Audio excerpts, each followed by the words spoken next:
makes the decision to head into the zone. Yeah, 5-2-1 rolling up on the scene, still have those ultimates. Cuckoo unfortunately not able to get his hands on one of those soul blooms as KLA playing aggressive. Going to be taking on JLU, hopping into the V3 Farrier immediately. KLA's peak putting himself in a forward position, going to force JL's AS into utilizing the Tesla F1 to knock him back. KLA's U, however, going aerial with the boosters on that mech, going to be able to track down JL's location after the Wu Chen TP, and we are going to see one thing go down. CXE has been learning from GG.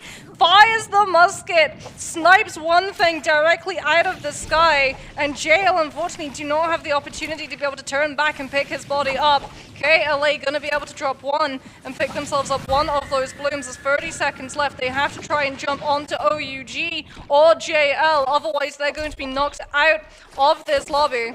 Look at how much money they have, Moxie. They don't have to chase this. They were able to get one soul bloom. They were able to cleanse a single member here. KLA can realistically back away from this and go check the shop to see if there are going to be rebirth charms available. JL here is going to take the Tesla ult though as OUG starts to commit, and KLA might have doomed themselves here by running into this third party. They've been spent so many resources at trading there with JL, but crucially, CXC in the background here. I'm not sure how much of the Dark Tide coins they were able to trade off onto them. HLG going to go down. We do see Han folded to that Yang depletion inside the zone. AS here, though, the last remaining member for JL, just trying to survive. OUG gonna land the parry here. No place for them really to go. The F will be invested. They will lose AS as we turn back to Fun Plus Phoenix going head to head here with a VNG. See that Tesla ult coming in huge, but the F being invested on the other side there will save the members of VNGC. VNGC able to pick up Dongqing with the elimination there, and Fun Plus Phoenix being forced to use that Wu Chen ult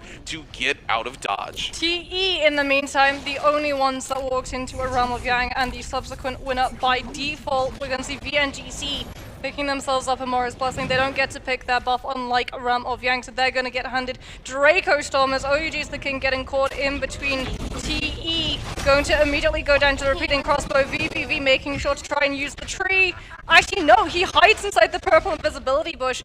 And even though he gets that Viper Stun, still has the ability to be able to utilize those Furin shoves to make sure there is no follow-up. As a result, TE now locking on to OUG, knowing that the Viper ultimate has been removed. Oh my goodness, that's dreadful. In the back pocket, they hit that one real well, as we're going to see Jin Yu now just try and run away. The Tessa V1 going to be kicking in. VVV enchanted. The other two players of TE, however, able to dodge it out. Dreadful Whale comes through yet again. Jin Yu locked in position because of the parry riposte animation, and he goes down. As we can see, XCG losing 9 HQ, utilizing that Wu Chen teleport. The Tessa V1, however, still attached to the players after the teleport goes through. The V1 enchant going to be hitting in through, but there is absolutely no follow-up as FBX's Dongqing throwing out that V1, looking to lock these players off. BBE down. Fat Milk trying to find the interaction. Will be able to. Dongqing not able to swap to the pistol in time to stop it. Now has to be careful that one of their players doesn't get swept up by that Cicada,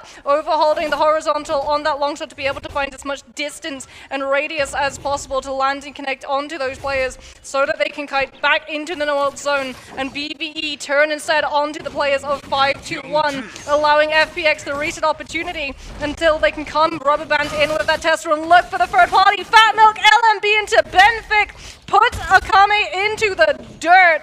The pistol shots coming through, signifying that FPX are more than ready to take this fight, but GG are here too. Yeah, this is quite the crazy engagement going on between all of these teams. Fun Plus Phoenix has not had an opportunity to really take a reset here, but the GG sitting on the outskirts here has triple ultimates. They're not sure what the state of Fun Plus Phoenix is, so they're not looking to overpressure that fight as we come back to VNGC trading blows here with OUG's Jinyu. Jinyu trying to break away here, but the bounty on their head going to make that extremely difficult, and this is going to be huge for VNGC as they potentially pick up their third elimination of the lobby. Zinyu inside trying to get the pot off, will get it just in time, but the heel cut means they are going to go down as Asbon comes in and finds the elimination. They're more than happy to go ahead and take that Soul Bloom and look to head back into the zone. VNGC picks up their third elimination of the game. TE still holding on in first place. KLA during all of that craziness, able to get one of their members back up.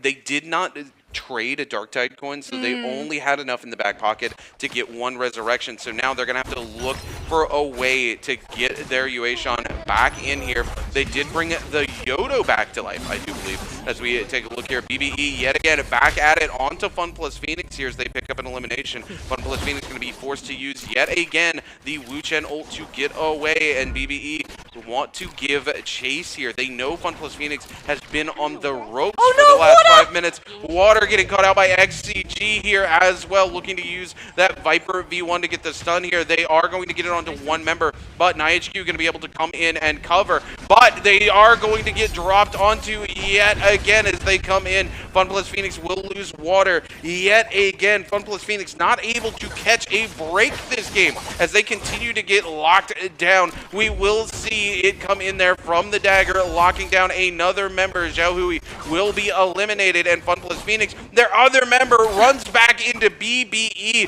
who has been continuing this chase for so long. Dunkwing, no place to go. They're going to continue to give a chase here. They do need to be careful, though.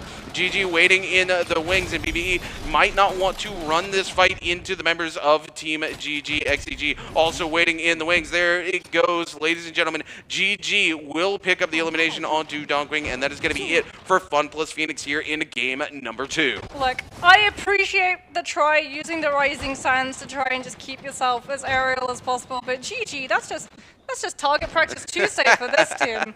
They're going to be able to hit that shot, even if you use the double jump to be able to increase your speed and height.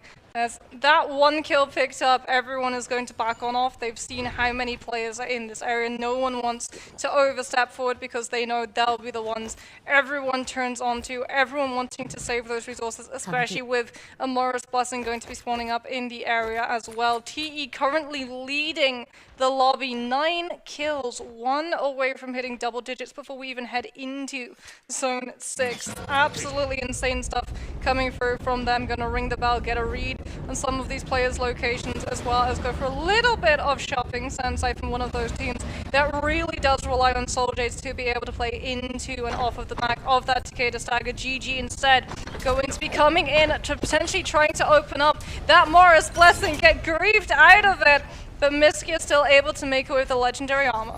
You know, this is a point I really want to talk about as well. You know, KLA right now suffering. They have one player left alive. Their Yodo gets picked off again.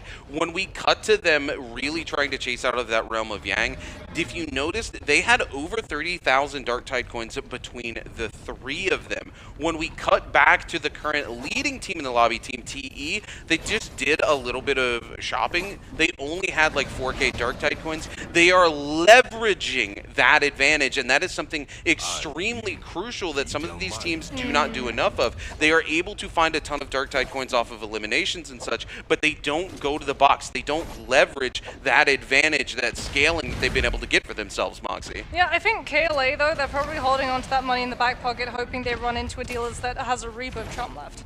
Because Soul Jades, like, you can roll for them infinitely as long as you have the funds, right? Rebirth Charms are only a finite amount of them in those boxes, and once they're gone, they're gone. Oh, absolutely, but the problem was that they continued to give chase while they had 30,000 Darktide coins, and they had cleansed 1, and they chased themselves into a third party that got 2 of their teammates eliminated, so they were only able to maintain enough of that resource to buy 1 player back. Yeah, that's what I mean. Maybe they didn't have, like, Rebirth Charms left in the boxes that they went to, so they had to chase for those kills. No. They were able to buy 1 player back after that happened. They had enough money to do the thing, but they continued to chase instead of going and utilizing the resource, is what I was getting at. And what I'm saying is a lot of teams, this is something that they struggle with here, right, is that they don't leverage the amount of Darktide coins that they have, whether they spend it for Rebirth Charms or they go and spend it for something like Soul Jades. KLA down to 1. It's just CXC. Yeah. CXC and the V3 gonna be dropping out of it. How's the nunchucks? Gonna be trying to scourge away, but unfortunately for him, he's not able to hit the blue focus, and as a result, gets stuck inside that tumultuous. Down he goes. VNGC picking that one up. They're 4th in this lobby. They'll be incredibly happy about that, as Roy he sees that extra little bit of pressure coming on through, utilizing the L and B on that dagger to be able to reposition as the zone pushes those players off of the ceiling of that tent. We're going to see a Morris Blessing start to spawn on up. For all of these teams still rocking some of those blues, it is going to be so crucial that they're able to control that one. Yeah, absolutely. VNGC doing a very good job here of picking off loose targets to continue to build eliminations for themselves.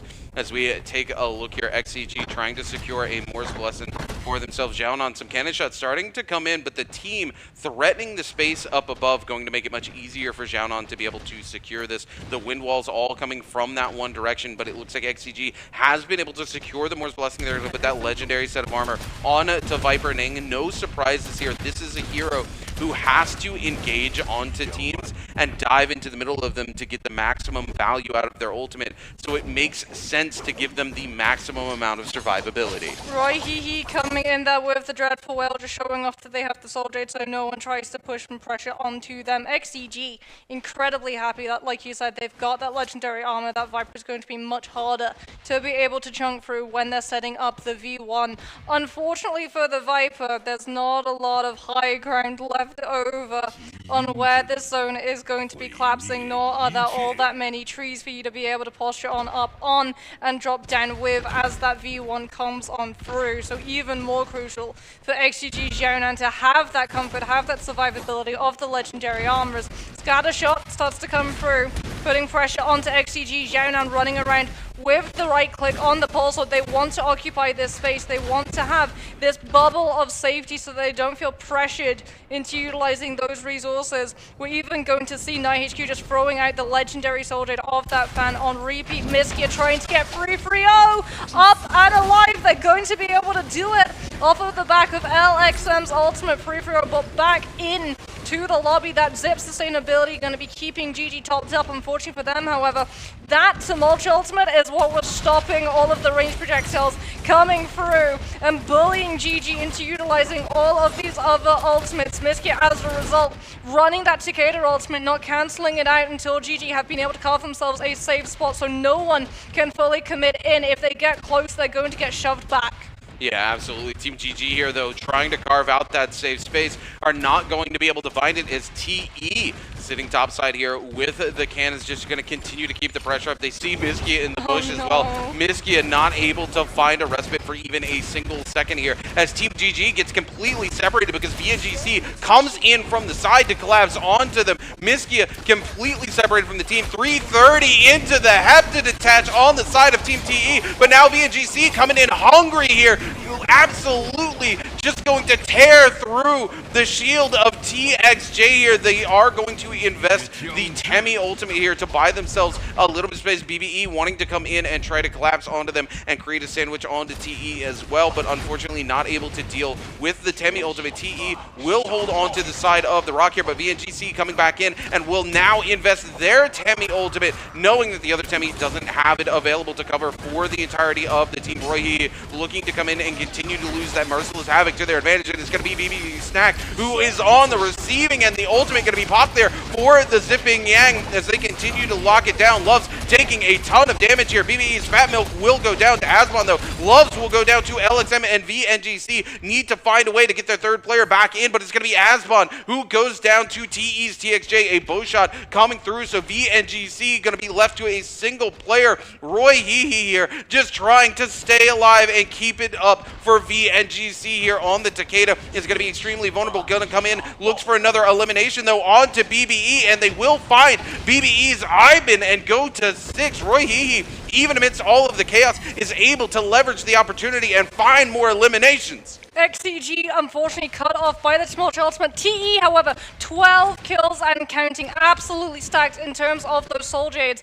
Opening that stash must have set them up with something like that longsword full kick, because they have Phoenix, they have Hepta, Hepta. They have the Takeda to be able to make it count. VVV going to utilize that Phoenix, just holding on, utilizing those rocks to be able to dodge around that V1 stun coming through from the Viper, now dropping down onto the players. Phoenix into Hepta, connecting onto Night HQ. The Takeda shoves, anticipating XCG, utilizing the Witch and TP to put themselves back into the zone. TE pick themselves up even more. 2 players left in the lobby, and it's just clean up now. VVV holding Roy Hehe down so the rest of the team can come in with the wind spout on that fan. Roy Hehe going to go down. GG's LXM deciding to try and take his own fate into his hands, utilizing the Tumult F Golden Focus to just hold himself in the zone. Does manage to kite TXJ into his death, but TE very wisely left one of their players inside the safety, that bubble away from the corruption tick damage. TE, oh my goodness. So many kills, such a smart team. The fact that they were just coming in with so many of their soldiers, like they had Dragon's Roar, they had Phoenix, they had Windspout, they had Hepta, they're running Sand Siphon, they can survive all of the pressure coming through from everyone else. They utilize things like the Tumultuous Ultimate to lock down XCG when they're trying to rotate, so the Viper team gets incredibly vulnerable and has to burn through so many of their resources, like the V1 just trying to find a safe space in the middle of it all, so TE don't have to worry about the surprise factor coming through and can instead set themselves up into positions of dodging the stun and then punishing once it's out the way. Look, I have got to go back and touch on it yet again. The importance of leveraging the advantage you have built for yourself in terms of Dark Tide coins. Yeah. When we cut to our first Realm of Yang, the only team who wins the Realm of Yang is Team TE, and they have spent those Dark Tide coins on those crucial Soul Jades. Not just the abilities that come from the Soul Jades, but the stats as well. Who was it who loses or ties their Realm of Yang? It is KLA, and KLA has the best possible opening into the enemy team, but they are crucially holding on to like 30,000 Dark Tide coins that if they had leveraged by going shopping before they go into that Realm of Yang, they would have had the stats, they would have had the Soul Jades, they would have won that Realm of Yang, and because of that, what do we see happening? TE is able to power spike into the late game. KLA is forced into a terrible situation where they are trying to look for resurrections. They unfortunately run into a team. They get third-partied. They get one resurrection off. That player gets picked off. They don't have the money to buy resurrections yet again. I cannot talk about how important it is to press your advantage. If you have those Dark Tide coins, spend them. It is all about scaling. If you don't use the scale, you are going to end up in a situation like we seen Team KLA in this game. And it's perfect because TE, they spend their Dark Tide coins, and because of it, look at how many Soul Jades they have to take into late game. Look at the fact that they win their Realms of Yang. This is a huge wake-up call, I think, for a lot of these teams. If you're watching right now, if you're coming back, you're watching the bottom, I'm telling you, you have to pressure the advantage that you're able to build for yourself, and that's how you have teams like TE who are able to dominate lobbies like this. Yeah, because they get to use them both defensively and aggressively, right? We see when they have the Phoenix, you go for Phoenix to be able to just buy yourself so much spacing, but they know that they're going to be taking pressure from all of the other teams in the area, so he actually turns the 180 with the Hepta to actually not put himself into a fight, but to take himself further away from one, so no one is able to keep the pressure on the Takeda.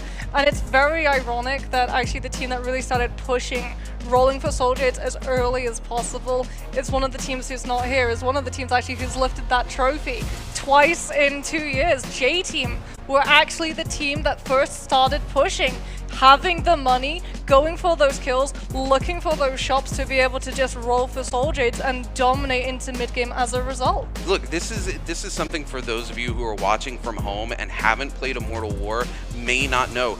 This game mode seems like there's only a couple of different tweaks from regular ranked, but realistically, it is all about scaling and being able to pressure the advantage from your ability to scale. If you have Dark Tide coins, you need to spend them. I don't care if you're spending it on Bane's Breath to get early game pressure, if you're spending it to roll Soul Jades, if you're spending it to get resources that you need, if you're spending it to roll for random purple weapons in Immortal War. This game mode is so drastically different from regular ranked, and the teams that are able to identify that are the teams that are going to do well. TE does it this game. Yeah. They pressure their advantage, and because of that, from start to finish, they're in such a dominating position. Yeah, and I mean, especially it becomes doubly so to have those soul jades when you're going into mirror matchups, because you have the exact same abilities, right? If you have those soul jades, you have the power to be able to pressure those abilities out from the other side far faster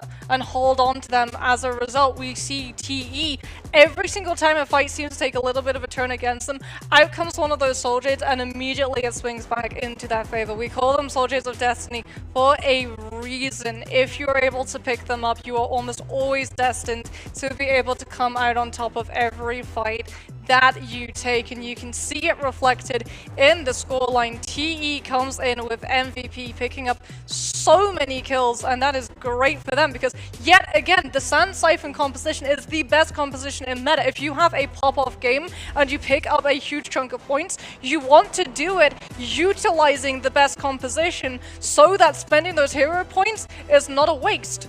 Absolutely. As we take a look here, TE 16 eliminations, a massive game for them. No surprises here. Massive damage coming in from VVV. 21,000 damage on Takeda, 8 eliminations and 7 assists. Our TXJ coming in, playing Temi though, 3 eliminations, but 11 assists. Same when with you the turn zip. over here, I was going to say zipping though. 5 eliminations and 11 assists means they had a 100% kill participation for their team. That's absolutely massive. I would not be surprised if Leo takes the MVP for this game because 100% kill participation is huge for them. As we take a look at the overall standings after our first 2 games, 5-2-1 down at the bottom right now.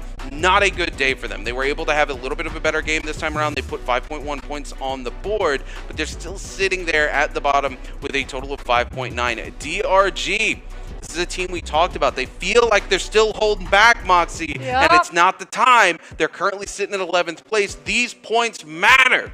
I mean, FPX also unfortunately not able to climb all that high up the leaderboard. They've been denied that win strategy of Morris Blessing controls by every other Sand Siphon team in the lobby. Every single time they wanted to potter up for a Morris Blessing, someone else was there first, and a lot of the time that someone was the current leader of all 12 teams. TE, like I said, TE and FPX are so incredibly similar, and when they are locked in the lobby, if one of them is popping off, the other one unfortunately just gets their entire strategy cannibalized. Yeah, absolutely. As you take a look here, GG off the back of consistency, currently in 2nd place. KLA had a huge game 1 for themselves, but crucially, they made that mistake not to spend those Dark Tide coins, not to scale before they go into the Realm of Yang, and it sets them back this game. So they're going to have to come into game 3, really looking to make something happen here. This huge play right off the rip. This is where Funfless Phoenix identifies that there is going to be a third-party opportunity. They wait for it. They see the TP coming from the Wu Chen, capitalize.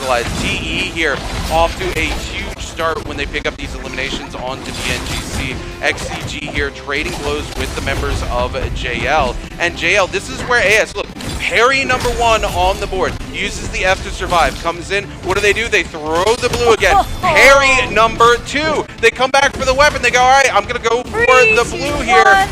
And parried again.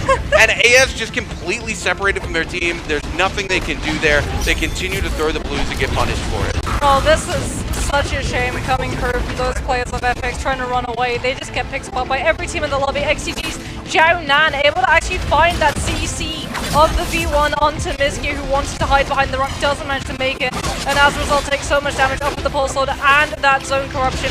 TE's VVV forcing that Wu Chen teleport into the cannon shot connection, just getting to melt through all of the rest of the players in that lobby with the soldiers that we've talked about, coming in with the Takeda F connection into setup of the wind spout, into Phoenix, into Hepta.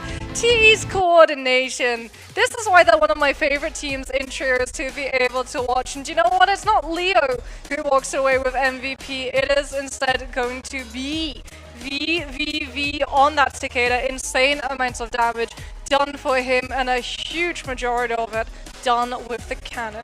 You know, I got to talk about this. Mortal Defiance showing up here means that Mortal Defiance was never procced on VVV. Yeah. That's how dominant of a position they had, how much control they had in this final zone. Even if things hadn't gone quite as well for them, they still had Mortal Defiance in the back pocket.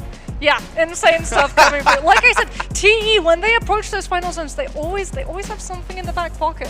Whether or not it's, trading one of their players, identifying, protocols of who is going to be the best player to go down now, who are we going to have the highest chance of being able to pick up, which is something that we've seen done in the past, whether or not it's identifying which soul jades, to be able to have the fact that we see, the communication go through very obviously, hey, I've got someone locked down in my F, that's immediately going to mean that they're not able to come in with the parry onto that Trinity, and as a result, Windspout comes on through. The second that you get thrown up into that tornado, unfortunately you're not in Kansas anymore, you're about to be in for a world of hurt though, because that stagger, that little bit of stagger where you get pancaked up, that's immediately going to lead into so much follow-up coming on through. But speaking about following up, you guys can follow up this very match with your answer of this question in chat. Which team achieved the most points this match? Was it A, T, E, B, G, G, C, X, E, G, or B, or D, B, V, E? Go ahead and get your answers locked into chat. Make sure you're paying attention to your whispers, because one lucky winner is going to be whispered right here on twitch.tv/Naraka Bladepoint, and they're going to walk away with one of those lucky boxes. But we are going to take a short rest. We've got a video for you guys before we come back and lock it in for game number 3.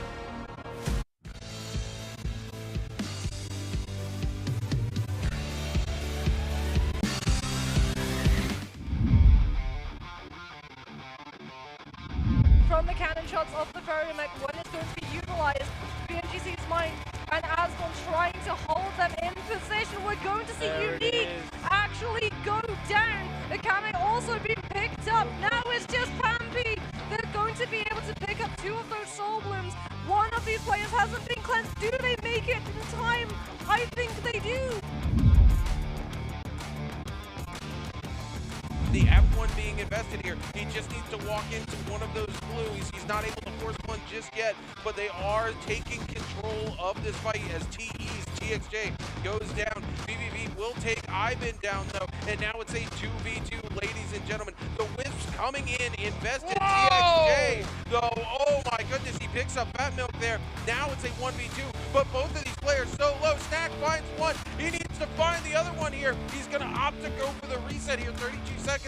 Snack is going to have to figure out how to win this fight very quickly. He's going to take some huge hits from that Pulsar. TXJ coming in there with the blistering edge. Not able to connect onto it though. The clan coming through. Both of these players positive. There it is. Blistering edge going to make this very hard for Snack to come out on top. TXJ finds another hit. Another one, and there it is, ladies and gentlemen. Against all odds, TE comes out on top.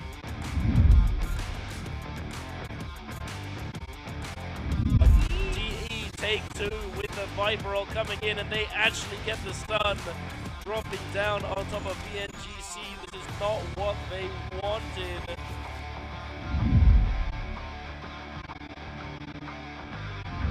In this moment, and that's not the time for you to be able to risk the entire team to get out of that tough situation here. Now, even with that, IDK still trying to hold it together here. Rehuman trying to lock it down here. Absolutely could be the ult though, as Sachiko is going to go on the outskirts here. Rehuman, I mean the Merciless Havoc coming through here, being a massive advantage for them though. Leo just getting pushed off the outskirts of the circle, barely can do anything in maneuvering.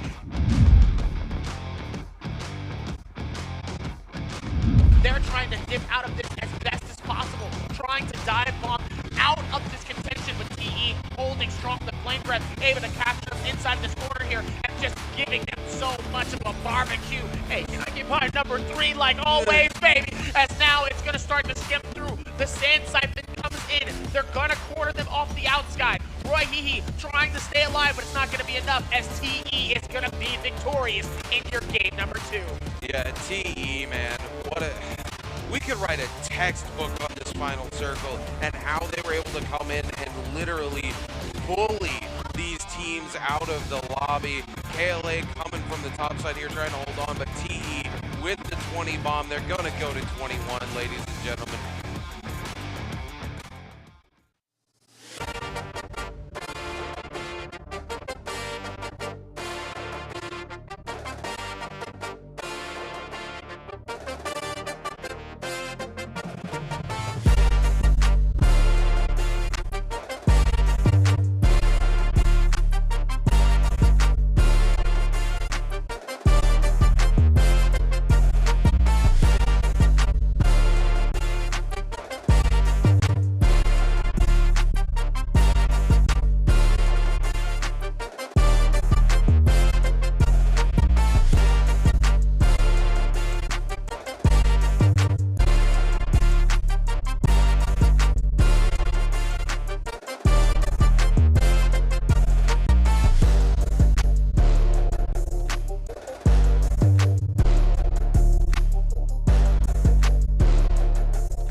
Hello everybody and welcome back to the Naraka Blade Point Trios pre-finals. And if you think that means it's not important, you would be entirely wrong, because all of the 6 matches that we play here today, all of the points these players pick up, they get chopped in half. 50% stay safe, 50% moves along with them to Chengdu, and in trios, you can put together a lot of points in one day. Points that I'm sure TE are going to be very happy moving with them, because they just had an amazing first map of Holoroth. Yeah, absolutely. A huge game for the members of Team TE, and a textbook lesson for those of you who are watching from home who are looking to get into competitive and head into Immortal War about how huge it is for you guys to press the advantage that you guys make with those Darktide coins and spend them so that you're actually scaling into the game, because that's scaling so important here. You know, we talk about it with Transformers all the time, but realistically every team is looking to scale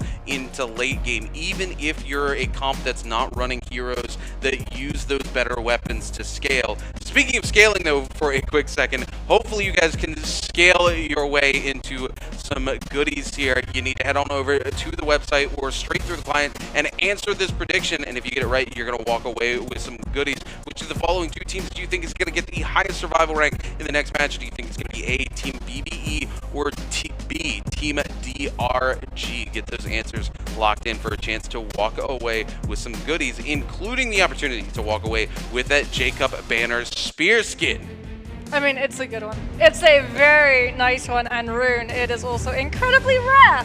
So you know what, that immediately elevates its value in the eyes of everybody. So we can have a look at some of these players. Some of these teams, honestly, not really hitting the same heights, the same level of points that they were able to put up in the normal qualifiers. All of them know that they are qualified, right? All of them do know the heat for that is off.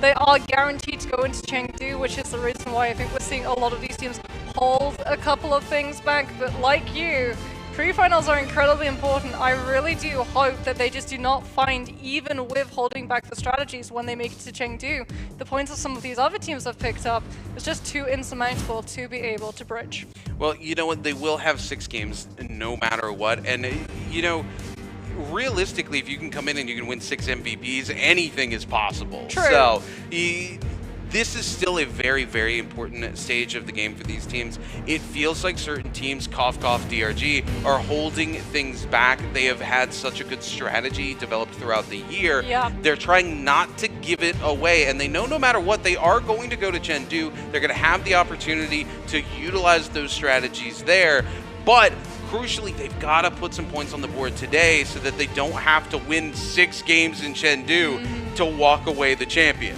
Yeah, TE, like the heat for them is off. The pressure, the stress, all of that has been removed off of the back of an absolute amazing performance coming on through with that Sand Siphon composition. Heading back away from Holoroth on tomorrow's, I think we're potentially going to be seeing a couple different mix-ups come on through, right? We could potentially see Transformers get picked a little bit more, although as we've talked about on length so far today, Transformers, that point where it was the be-all and end-all of trios compositions, that is long since passed. Yeah, absolutely. Not only that, even though we had a strong Transformer lobby here in Game 1, we saw it during Day 1 and Day 3 of Trios. Post that, we saw almost 0 Transformers come through. I don't think any of these teams realistically want to run that composition twice. So we may see 1 or 2 other teams run it, but that will likely be it. That'll likely be the death of that composition here in the J Cup for the rest of today. As we take a look, we are getting ready to lock in here for Game 3 of the Trios pre-finals. We're going to see what those hero selections are going to be. Expect to see a lot of Sand Siphon come through, a lot of that lovely Tessa Viper comp coming in. We do get BBE locking in Ice Pick, and OUG, we're going to be locking in Cannonball. I mean, if BBE and OUG go up against each other inside Realm of Yang, that is dream matchup for us, nightmare matchup for each other. Because this is new Justina, right? This is 3 seconds of freeze on transformed unit Justina, and both the Yushan and the Feria are transformed units, as everyone else going to be playing either Sand Siphon or the Tessa variation of that Viper and Wuchen. A lot of CC, a lot of aggression enabled for all of these teams. And for everyone, that means right off of the rip, we're going to see a lot of fighting for loot. Oh, absolutely. But you can bet BBE, the exact team they want to run into in that realm of Yang is Team OUG, because it is the counter mirror comp for them. They do lose a little bit of power into Sand Siphon. They are still very good into Sand Siphon, but they would much rather run into the mirror matchup and be able to absolutely destroy them. Time is going to tell here, though. The nice thing for Ice Pick here, though, is the fact that there are some Fireflies available on this map, and they are going to be looking to land onto those and to utilize that Justina ultimate early, because Justina doesn't need weapons to scale that ultimate, meaning they are going to find instantaneous value out of it. Yeah, especially if you can find that lockdown into follow-up from the Yodo F2. Sometimes actually we even see, and this is why the Yodo and the Justina synergize perfectly. You can throw the F2 out to isolate a target, then you can have your Justina come in with the freeze, and then the Yodo gets to use the second stage of the F2 to be able to come in with that golden focus, deal so much damage, and catch them as the freeze finishes on up. As OUG gonna be running that cannonball. Interesting that they run the cannonball and not the Justina variation. As we've talked about, OUG is the king with so much experience on that Justina. As we're gonna see KLA in 5-2-1 potentially taking a fight. KLA, however, looks like they do not want to actively take this engagement. You can see why CXE has not even been able to find armor just yet. Pampy trying to find the grapple cancel, will be able to lock down one of those players. The V1 from the test not able to find the connection. The other team able to find a lot more value. Pampy gonna be hit with the tether. The parry also coming on through. Pampy, an absolute sliver of health, trying to use the grapple to get over KLA's use pole sword. Will go down. Will be able to pick up a Kame as well. You swapping over to the fan with the RMB to scoop back the players of 5-2-1's Yin before he's able to find the disengage. Look, KLA's peak here, I just gotta say, a man of culture, using my favorite Tessa skin, as well as we cut over to HLG and Fun Plus Phoenix. Trading blows here inside Eventide Temple. Fun Plus Phoenix loses Zhao Hui, but HLG is gonna be forced to use that teleport to get away here. But crucially, they go just barely topside to get away. They are going to lose a Cuckoo, and now they are going to come back in and invest their own Viper ultimate. The Wu Chen ult going to be invested on the side of Fun Plus Phoenix, who does get the resurrection and immediately turn back into this fight. They are not going to let that resurrection go through, if at all possible. PP and Han now going to be forced to take the entire fight here with the full Fun Plus Phoenix. Han immediately getting landed into the Dragon's Rush follow-up with the Nezha's Might. HLG's PPY now by themselves here, and Fun Plus Phoenix able to stagger those ultimates on that skirmisher comp and make it happen in the end, Moxie. I mean, if there's one weapon you do not want to get parried by its spear, because that's an immediate confirmation into that Nez has, as we're going to see GG's LXM with the Viper V1 isolating down JL's AS. The Zip healing instantly going to be kicking on in to keep the Takeda alive long enough for that Zip to be able to push on through. LXM going incredibly low, so low in fact that Fury feels pressured to utilize that Wu Chen back on off with the teleport.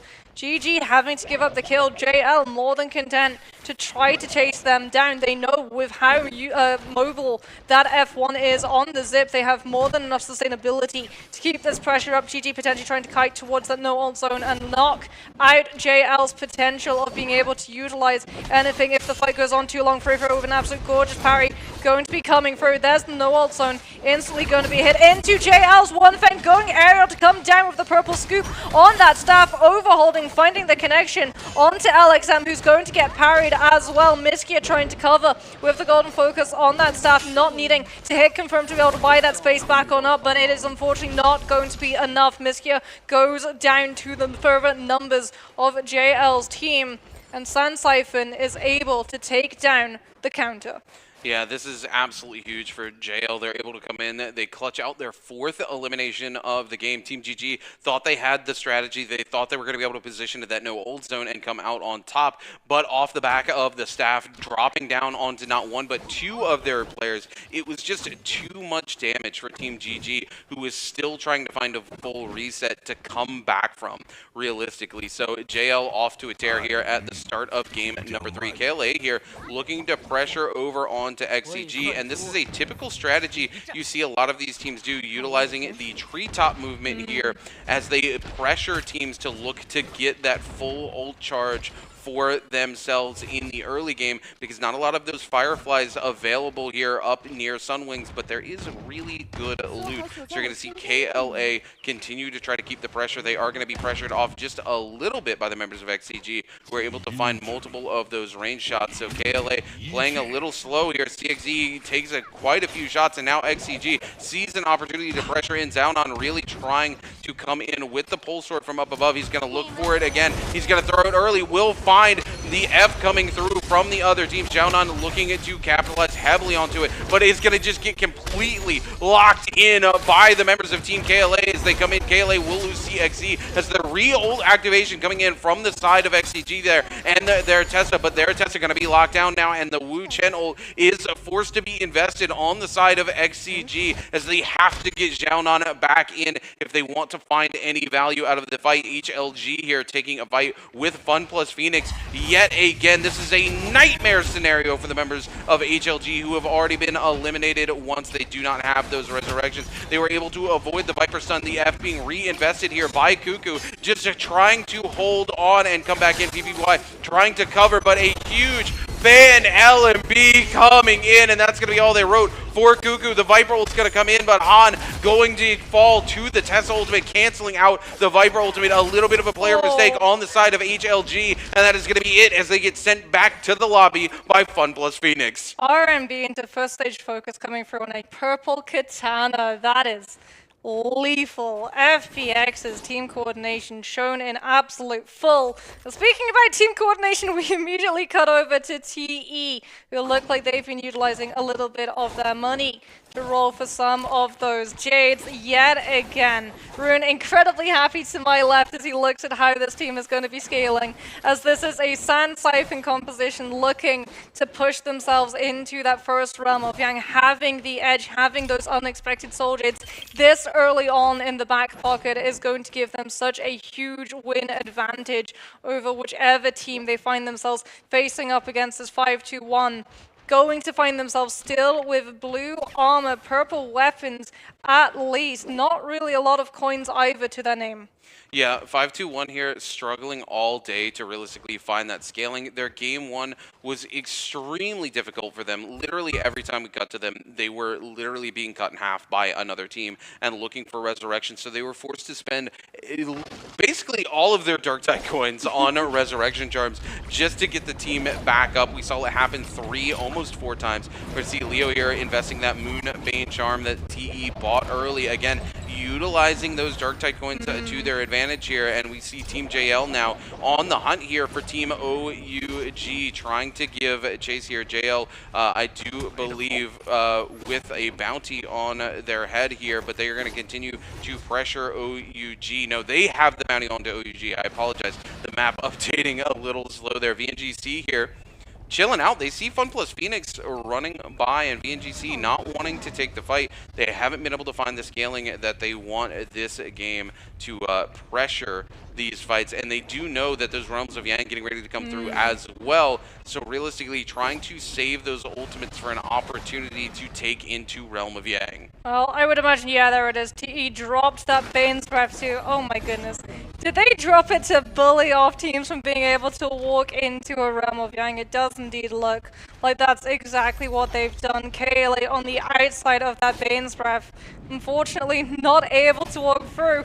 The ultimate groove, TE dropped it on another entrance and goes somewhere else entirely. They're pushing up, they're trying to take a fight. They wanted to force some of those teams away from that portal to be able to find an engagement onto others. JL and VNGC going to be able to get themselves through that portal. Sand Siphon composition going up against Tessa, Viper, Wu Chen variation. This is a composition that in the past has really been troublesome for Sand Siphon comp to deal with. JL's one thing on blue armor, not going to have to hold on to that ultimate for long as AS immediately coming in with the Takeda activation. We see the Tessa V1 catching on to the players. AS trying to find the interaction. The Tessa V2 now kicking on through to be able to keep everyone healed up. Now we're going to see the Viper V1 being invested. It's going to be potentially blocked out by that Tumultuous ultimate, but VNGC have already been able to take down AS as a result. We're going to see the R&B on those dual halberds chunking through the zip. The Tessa V1 cycles back into play yet again. Xlay caught in the enchantment, and Tessa composition deals with Sand Siphon to win the Realm of Yang, as TE now trying to win out their own. VVV throwing out the RMB into the Fury and Shove, connecting onto BBE's Ivan. They just have to deal with Fat Milk in the Terracotta Warrior transformation. That is easier said as done, and they're going to be able to walk away with another Realm of Yang win. Oh no, that is a legendary weapon and a purple flamer off of a Realm of Yang win. FPX are going to be so envious. Oh my goodness, yes they are. VNGC, FPX here, both of them with Vermilion Bird's Might. TE as well, TE able to win their own Realm of Yang. FunPlus Phoenix, I do believe, were able to get it from the box. This is a very rare map, Moxie. Very, very rarely do you see in that first set of Morse Blessings the Vermilion Bird's Might coming through as a buff. So 3 teams with Vermilion Bird's Might out on the map right now, looking to hunt down some of these other teams. VNGC and FunPlus Phoenix, 2 of those teams looking to trade blows and go head-to-head here. As we take a look at the scoreboard, you can see FunPlus Phoenix currently leading the pack with 8 eliminations, trying to set themselves up for a huge game. A massive Tesla being invested, but Asbon is not going to get this ultimate off because, yeah, there it is. No, did they actually get the ult off just in time? The Tesla ult doesn't come through quick enough. VNGC finds some huge value here, but unfortunately, they are not going to find enough value as they currently find themselves in a 2v2, trying to see if they can come out on top here. Dunkwing really trying to utilize that fan. They find the RMB. It's FunPlus Phoenix versus VNGC. Thankfully for the members of VNGC, they do have that Vermilion Bird's Might, so they are not out of this lobby just yet. That was such a tight fight coming through, Moxie. Yeah, FPX do lose water in the meantime, and since it is Vermilion Bird's Might, that body immediately drops. You do not get the option to be able to hold on to the buff, so FPX, even though they've still got 40 seconds left on it, only 2 of their players still have access to it, as JL have 2 minutes and 19 seconds to make sure that their team still has access to this lobby. If they go down, BBE also in a very precarious position, getting currently hunted by TE, the worst team for BBE to run into. Unfortunately for them, TE, that team that won the Realm of Yang, having access to the legendary weapon, Leo going to get cancelled into with a ranged weapon coming through, Snack dropping the Yodo F2, looking to find the isolation, utilizing the second throw out of it to be able to connect onto the Takeda. We're going to see VVV come in with the ultimate. Leo able to find the parry, setting up into the Justina, freezes. Ivan tries to cover for his Yodo. Snack utilizing the ultimate to be able to carry himself out of the fight, but Ivan goes down in the meantime, and now it's just Snack getting caught in the focus strike of the fan, scooped back into the range. TE are able to chunk through BBE.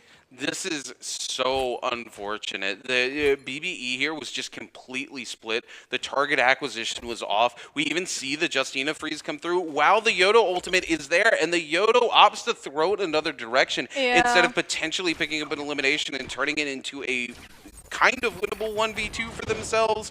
And unfortunately, because of that, the rest of BBE falls. They teleport out, and then the chase just continues. They're forced to end the ultimate early, and they all go down. 5-2-1 here, coming in with a massive stun onto Miskia, but they're just going to use the Wu Chen ult, trade ult for ult here, but GG cannot look to re-engage into this fight because they have no ultimates left in the tank. As we turn over to JL now, forced to take a fight with FunPlus Phoenix here because they need to get those soul blooms. They have 30 seconds to make it happen, and it doesn't look like it is, as we do see KLA coming in for the third party, snipes out JL's AS with a bow. FunPlus Phoenix gonna keep the pressure up as well. They don't want to take the fight with KLA though. They do want to pick up these eliminations, however. FunPlus Phoenix thinking about backing away from this fight. KLA continuing to keep the pressure up. They see that the Temi ult's been invested here, but FunPlus Phoenix going to be forced to use the Wu Chen ult to back away for here, because this is not a favorable engagement for them, and KLA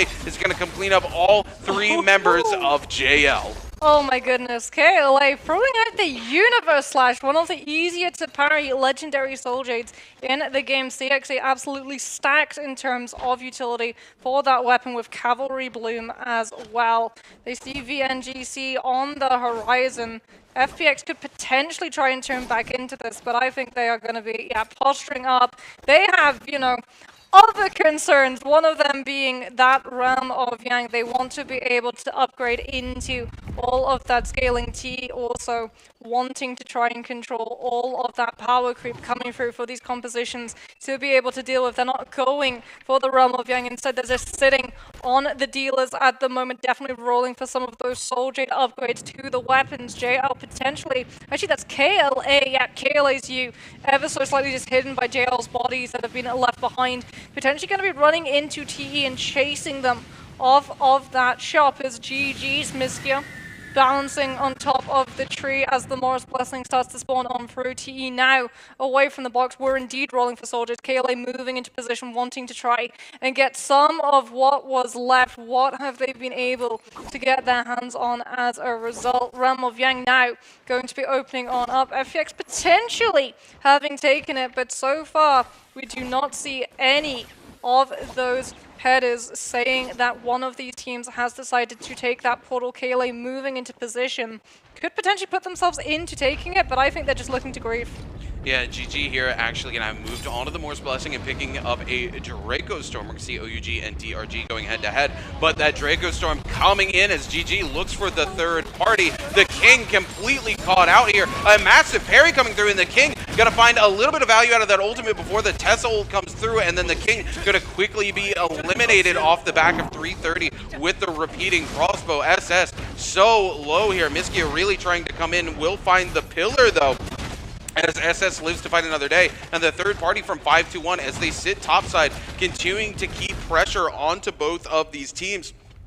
5-2-1 just sitting in the wings, waiting for these ultimates to be invested fully from both sides and find the perfect third-party opportunity. There it is, the Tesla going to be invested here by 5-2-1's Pampy, and it catches on to 3 players. OUG's SS included in that number. Yin, though, just getting absolutely blitzed through here by the other team. GG putting in work, picking it up. LXM finds the elimination. 5-2-1, though. Yin going to be the only player getting grapple locked down here. The worst possible connection for them. Miskia, though, going to get connected onto here by the ultimate. They will get just tethered, but unfortunately they are able to find a corner to get away from here. 5-2-1 will fall to DRG coming back in for the 5th party into this fight. KLA showing up for the 6th party as this continues to turn sour for the members of 5-2-1. Every single team they ran into had a fan as well.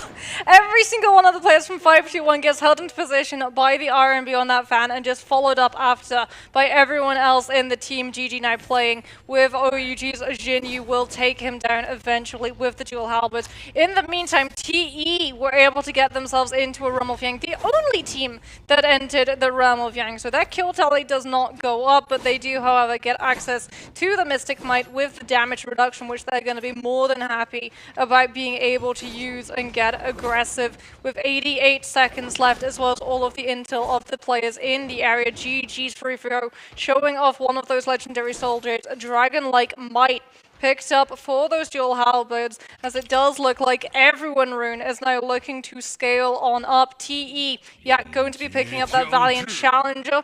They'll have it in the back pocket when that Mystic Might runs out to keep having the information, utilize that scroll to hunt down some of these teams' locations so that they can take advantage of the 25% damage reduction that they still have for about a minute or so.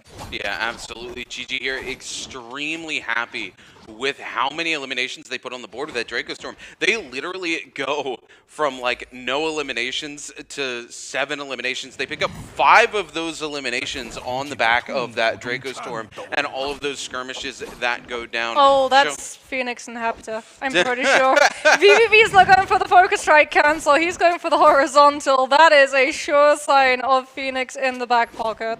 I mean, look at this. VVV, look at how much value they found out of it in Game 2, going into those endgame circles. Why would they not go for the repeat performance here? We're going to see the tether coming through. Fun Plus Phoenix's Don Quing eating that seduction there, but they are going to be okay because Water sitting topside with the ballista. Don Quing was used as bait to try and push everyone into that ballista range instead of it being on blindside. FPX unfortunately going to have to make sure to abandon it to be able to get everyone into position and keep him alive, as there are so many more teams in the area than they expected. Yeah, XCG here trying to trade blows with DRG. DRG going to be forced to use the Wu Chen ultimate, but XCG crucially holding on to their own ultimate. And Fun Plus Phoenix, while we're watching this chase goes down, Team GG was in such a strong position. They picked up 5 eliminations, and Fun Plus Phoenix just sends them back to the lobby. Oh my goodness. Yep. That's been one of the problems that GG has run into in the past in MVPL, right? A lot of the time they see that they have 5 kills, but they don't play it safe. They still keep themselves playing aggressively. It's why GG were always a team in Transformer-heavy lobbies where they would lose the players to the craps because they would be so aggressive. They would put themselves into line of sight of those TN highs being able to pick them out. And unfortunately, it means that FPX are able to pick out GG and knock them out of the lobby. FPX, by the way, 12 kills!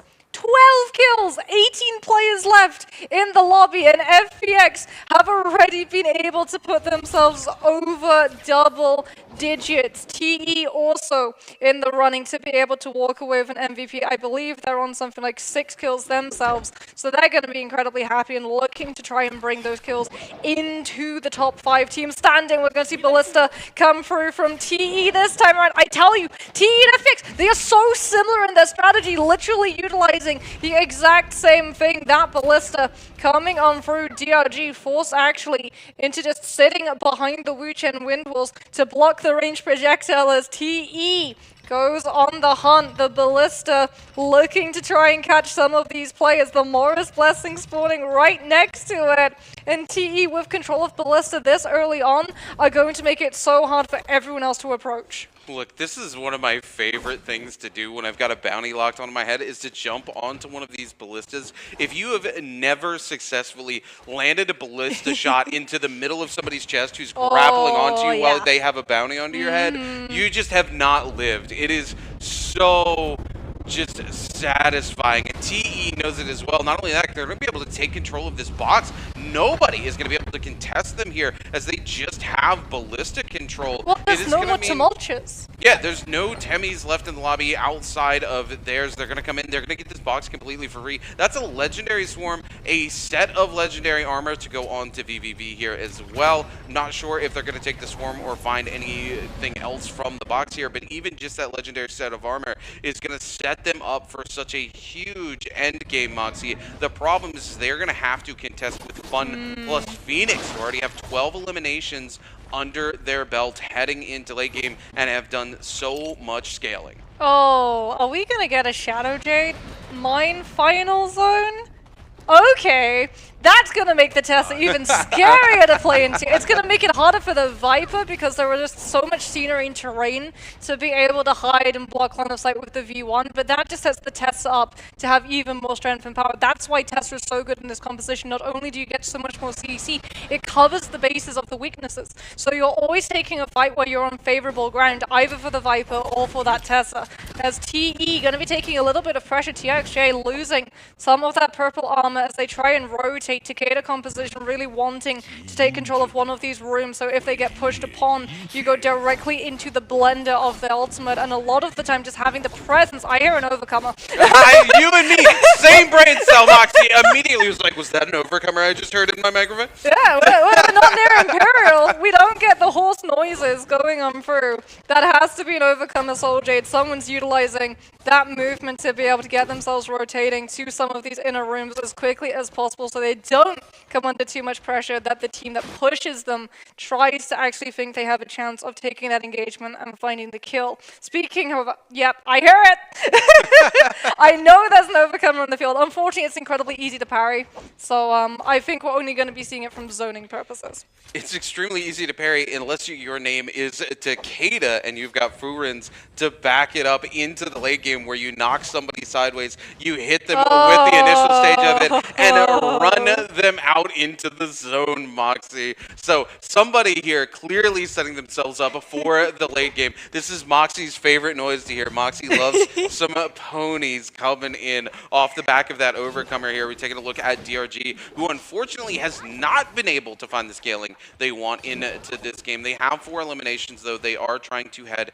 into late game and make the most out of it for themselves. I want to take a moment here to talk about some of these teams as we get ready to head into the Buccaneer phase, as Zone 5 is going to be collapsing onto Zone 6 very shortly in about 60 Morris seconds. on the field! Yeah, Morris getting ready to come through here. XCG, VNGC, these two teams really playing for consistency today. And this is a pick, a choice that I heavily agree with. They know they're heading to Chengdu no matter what. They don't have to play for huge pop-off games. They can just look for that consistency. VNGC did try to find one in a game number 1. They didn't quite find what they were looking for because of the cannonball compositions, realistically just controlling those final zones. So now they've just turned around and started to play for consistency, and as long as you play for consistency and you're in that top 6 range, you can really find yourself sitting in a strong situation. Xiaonan taking so much damage. That was a great armor reset. He was taking so much damage. They are going to come inside. They are going to find another blue armor reset here. They are able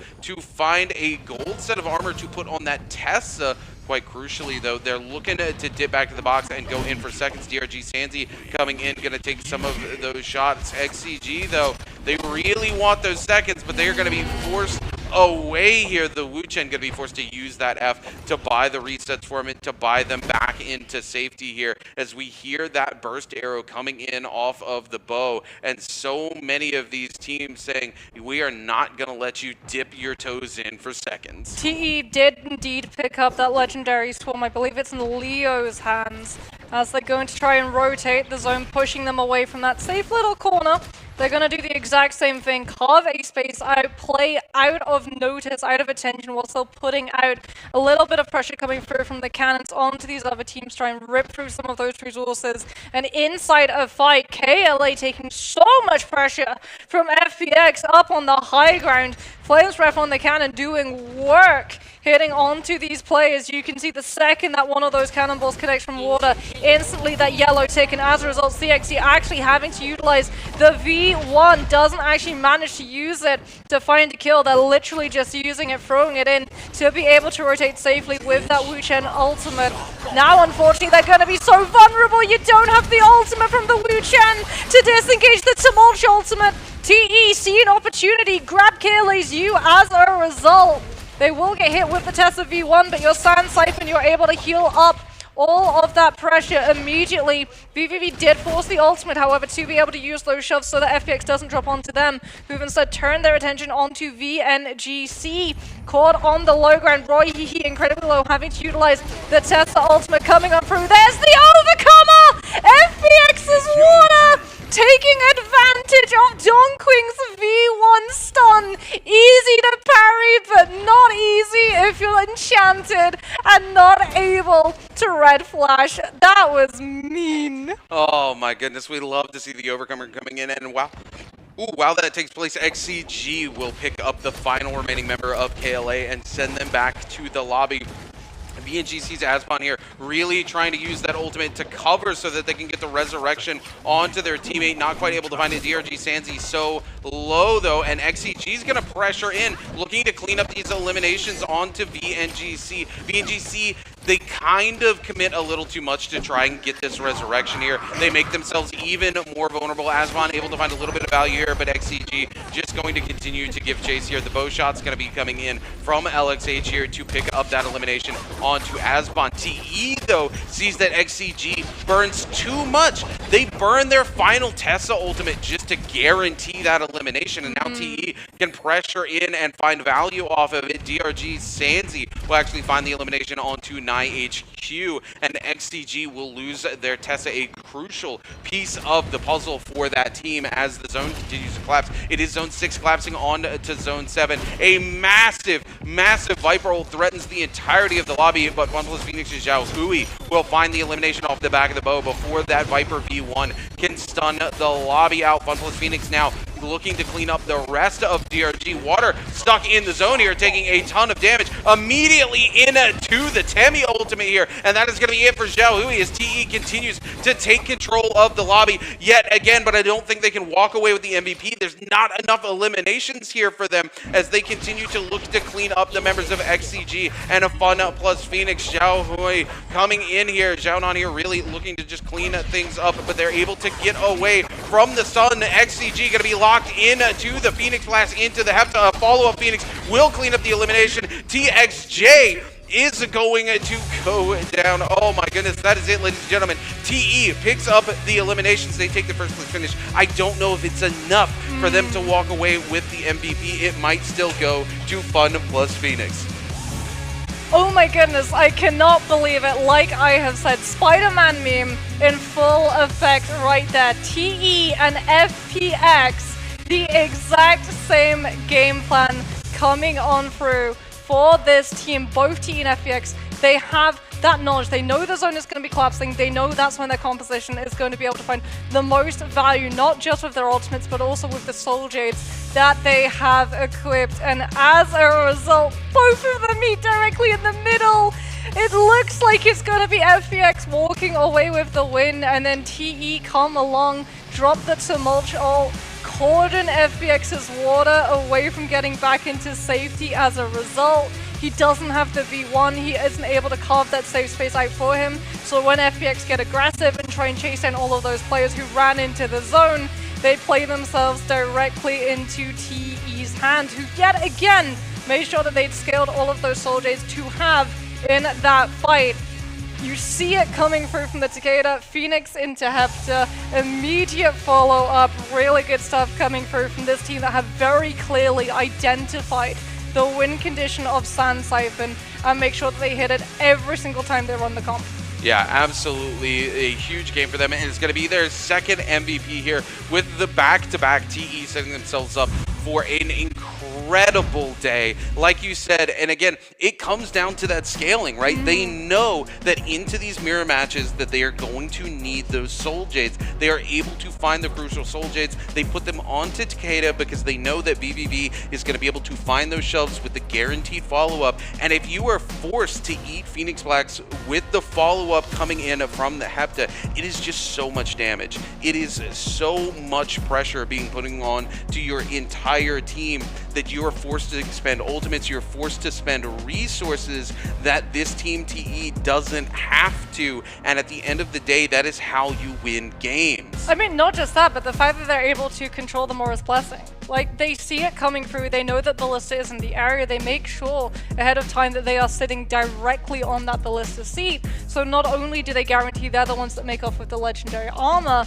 they also keep a lid on all of the resources that are contained within the box as well. A lot of the time, those teams, when they push for Morris Blessings, yes, they're going for the upgrades, but the fact that you get Vitalia and shield potions alongside them is a really big boon to a lot of these teams, because the later on in the game you go, the less likely you are to be able to open up those troves and get that instant replete of all of your resources. Yeah, absolutely, especially going into the late game. This is something that we have discussed at length. In the early to mid game, you can afford to not have so many resources at your disposal, but as soon as you start to head into that mid to late game, you really enter that Buccaneer phases where teams are trying to shred those resources away from you, and there are going to be so few resources available on the battlefield, so you've got to try to hold on to as many as you humanly can going into those final moments of the game, so that when things do go wrong and you're able to break away, that you have the resources to take that full reset so that you can find a door back into the game. I mean, not just that, the fact that they're able to control that one Morris Blessing pushes a lot of those other teams into trying to fight out over the next Morris Blessing, because you can see the difference, right? When that next Morris Blessing spawns up and it's directly in the middle of Shadow Jade and it's on the low ground, all of those teams in the area, they're like, well, we kind of want what's in the box. But if we step to that box, we're going to take the pressure. And one of those teams is going to be so hard pressed, is going to need the upgrade so much that they have to bite the bullet and step in front of all of the damage. And in that instant, it was XCG. And you saw how low they went to be able to get a hold of the legendary armor. All of those resources they could potentially have picked up were burned immediately on the recovery. Speaking about burn, TE burns FPX out of an MVP. I will continue saying it. These two teams, they are so similar in their mindset that a lot of the time it eats into how the other is able to play and how many kills are actually up for grab in all of these lobbies. As we take a look here, yet again, Team TE coming in with the back-to-back MVP here. You can see the damage coming out here from BBB. 15,000 damage, 7 eliminations, and 6 assists on the board, Moxie. The team coordination. It's an absolute joy to get to watch, right? And Sand Siphon requires so much coordination to be able to pull off correctly. The fact that TE, like we said, they play to have all 3 of their players survive for the final zone. The fact that every single time we see them walk away with an MVP, that is exactly what happens, is what is most impressive about this team. Their mechanicals are so clean. Their understanding of their hero is absolutely exemplary. But where they really come together, literally, is their coordination. Yeah, I mean, this is a team that, again, we talk about how similar they are to Fun Plus Phoenix. These are two teams that excel at taking control of final zone. Yep. And TE, that's exactly what they have been doing. That has been their MO. They continue to utilize that MO, and they have 2 huge games back-to-back off the power of Sand Siphon, and knowing what that win condition is and knowing how to take control of those final zones. As you can see here, TE currently sitting at the top at a 66.5. GG, who's in second behind them, is almost 30 points behind Team TE right now. These first 3 games have created a massive cushion for Team TE heading into Chengdu. Yeah, I wouldn't count GG out from being able to catch up, however, we're still waiting. It is only the first half of the day, and you know what that means, Rune? That means game number 5. Game number 5 for GG and Holoroth are still waiting. Obviously, to get that, you have to go through game number 4 as well. But speaking about just how similar in strategy both FPX and TE are, we'll get to see as we have a look at these replays. KLA coming in here with a Tesla ultimate, locking down everyone to be able to follow up into you with that pulsar, doing so much damage. Immediately swapping back into the fan, throwing out the R&B to catch 5-2 once again, directly in the middle. Here's FPX with that absolutely filthy fan R&B into first charge focus strike on that Katana off of the back of all of that CC on the Tesla V1. Oh my goodness, Fun Plus Phoenix here really just cleaning up so many of these fights. This was so close when we moved into this.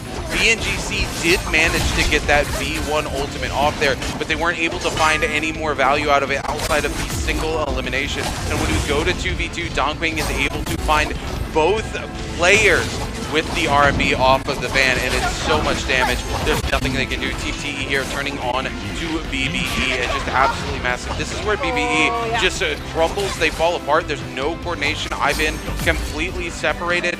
We had Snack who could have covered for the team there. Unfortunately, they panic and try to TP away off of the Yoda ultimate, and it costs the team very heavily. And BBB here just able to get away there from the V1 charge from Xiaonan into the Phoenix Blast with the follow-up Hapta, with the re-follow-up off of the Phoenix Blast, and they just absolutely dominate this lobby. TE, they juggle. They juggle so well. They have such good focus. The second one of them locks them down, immediately the other 2 are able to converge on the flank and continue all of that damage. VVV back-to-back MVPs. picked up by the Takeda, and yet again you can see the win condition that TE have identified being that longsword, prioritizing having the Phoenix Blast into the Hepta for the sheer amount of lockdown because of the amount of juggle they're able to get off of it. Yeah, and this time around, crucially, they do not have the Mortal Defiance, but what they have in the back pocket is the Skyforce of VVV, always getting to stay healed up, and yet again, Juggernaut on VVV. They have identified those Soul Jades that they really want to utilize to be able to come out on top, and it is right here. And they know, again, we go back to the scaling and how important it is to spend that money, and they know that they are going to be coming into these games rolling, looking for those Soul Jades. But another thing that we know is you guys have another opportunity to answer the question here. Which hero did this match MVP use? Was it A, Yodohime, B, Tumult, C, Takeda, Nobutada, or D, Zipping Yin? I mean, I really hope after seeing that MVP screen twice that you know who it is. We were just talking about it and how important scaling the Soul Jades for that particular hero is, given what their ultimate can do.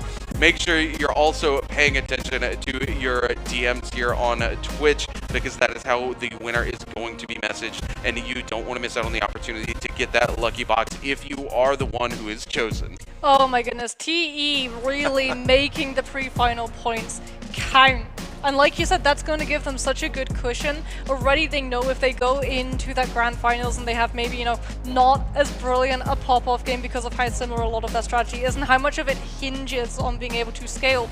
Like you said, there are very obvious just similarities between themselves and a lot of these other teams with the Soul Jades, and the fact that we continue to see the same Soul Jades come through. The RNG aspect of a battle royale has the potential to just slam that door directly shut in your face. If you're not able to roll in with the Phoenix, if you're not able to get your hands on Skyforce, you get a lot more pressure on, you know, being able to scale weapon damage up and having the communication to be able to play off of the Takeda shots naturally, as opposed to having the soldiers to be able to elongate that CC window of stagger. All of that, Sand Siphon suddenly loses a lot of its value, and Sand Siphon is only going to continue losing its value the longer we wait between pre-finals and grand finals, as these teams start figuring out compositions to be able to counter it, because Cannonball is starting to get here in. We're starting to see more and more of those teams pick it up, and that is going to be a concern for Sand Siphon. Absolutely, but what is not a concern is the lovely Jaeger, who's getting ready to take over and go to an interview for us. That's going to be it for us. The lovely Duncan Adabi is going to be joining you in the second half. Jaeger, take it away. Hi everyone, welcome to the post-game interview. I'm Leah. So this time we have LYD from the team TE to our interview. So please say hello to our audience first. 也是请东哥先给我们大家打个招呼吧。Hello， 我是 T 战队的 LYD。Okay, welcome. So for the first question, because we noticed that in the first game, your team used a new combinations with Feria, Yudo, and Yushan. So why your team choose these combinations? 那其实，在第一把的时候也是注意到你们用了这个妙道月，可以给我们分享一下对于这个阵容的想法。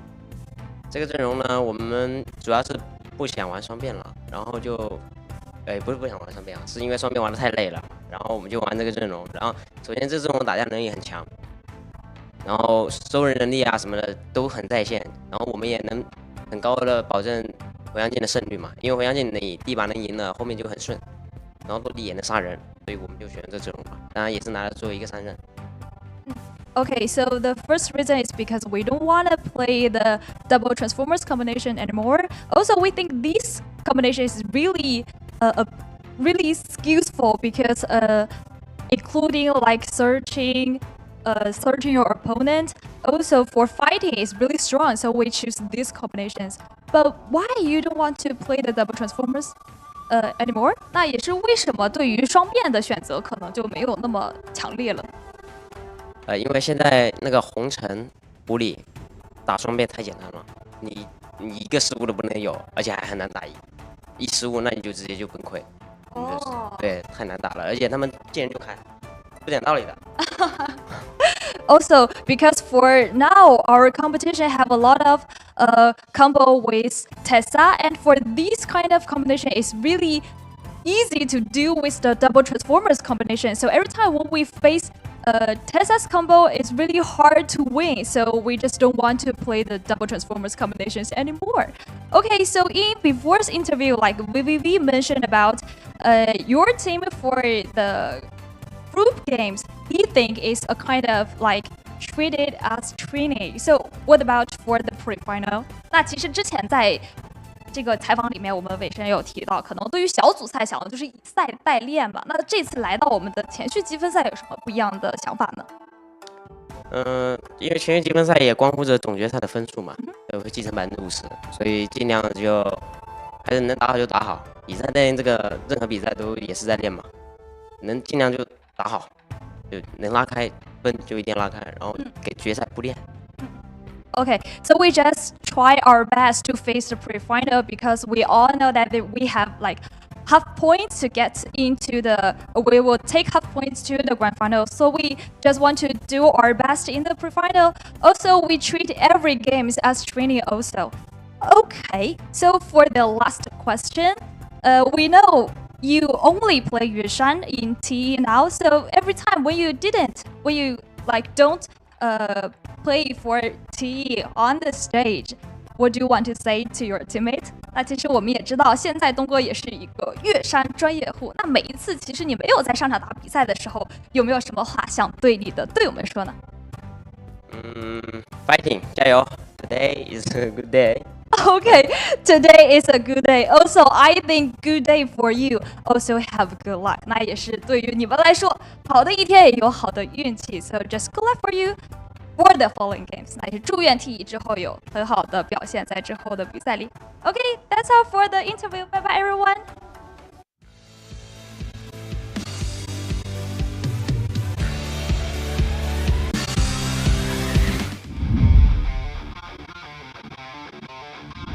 From the cannon shots of the Ferromech, when it's going to be utilized, BNGC's mind and Ascon trying to hold them in position. We're going to see Unique actually go down. The Kame also been picked up. Now it's just Pampi. They're going to be able to pick up 2 of those soul blooms. One of these players hasn't been cleansed. Do they make it in time? I think they do. The F1 being invested here. He just needs to walk into one of those blues. He's not able to force one just yet, but they are taking control of this fight as TE's TXJ goes down. VVV will take Ivan down though, and now it's a 2v2, ladies and gentlemen. The Wisps coming in, invested. TXJ though, oh my goodness, he picks up Fat Milk there. Now it's a 1v2, but both of these players so low. Snack finds one. He needs to find the other one here. He's gonna opt to go for the reset here, 32 seconds. Snack is going to have to figure out how to win this fight very quickly. He's going to take some huge hits from that Pulsar. TXJ coming in there with the blistering edge. Not able to connect onto it though. The clank coming through. Both of these players positive. There it is. Blistering edge going to make this very hard for Snack to come out on top. TXJ finds another hit. Another one. And there it is, ladies and gentlemen. Against all odds, TE comes out on top.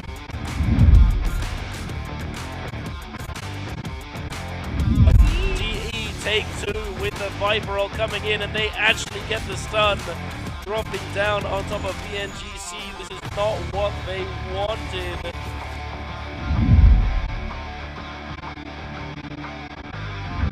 In this moment, and that's not the time for you to be able to risk the entire team to get out of that tough situation here. Now, even with that, IDK still trying to hold it together here. Ryumin trying to lock it down here. Absolutely could be the ult though, as Sachiko is going to go on the outskirts here. Ryumin, I mean the Merciless Havoc coming through here, being a massive advantage for them though. Leo just getting pushed off the outskirts of the circle, barely can do anything in maneuvering.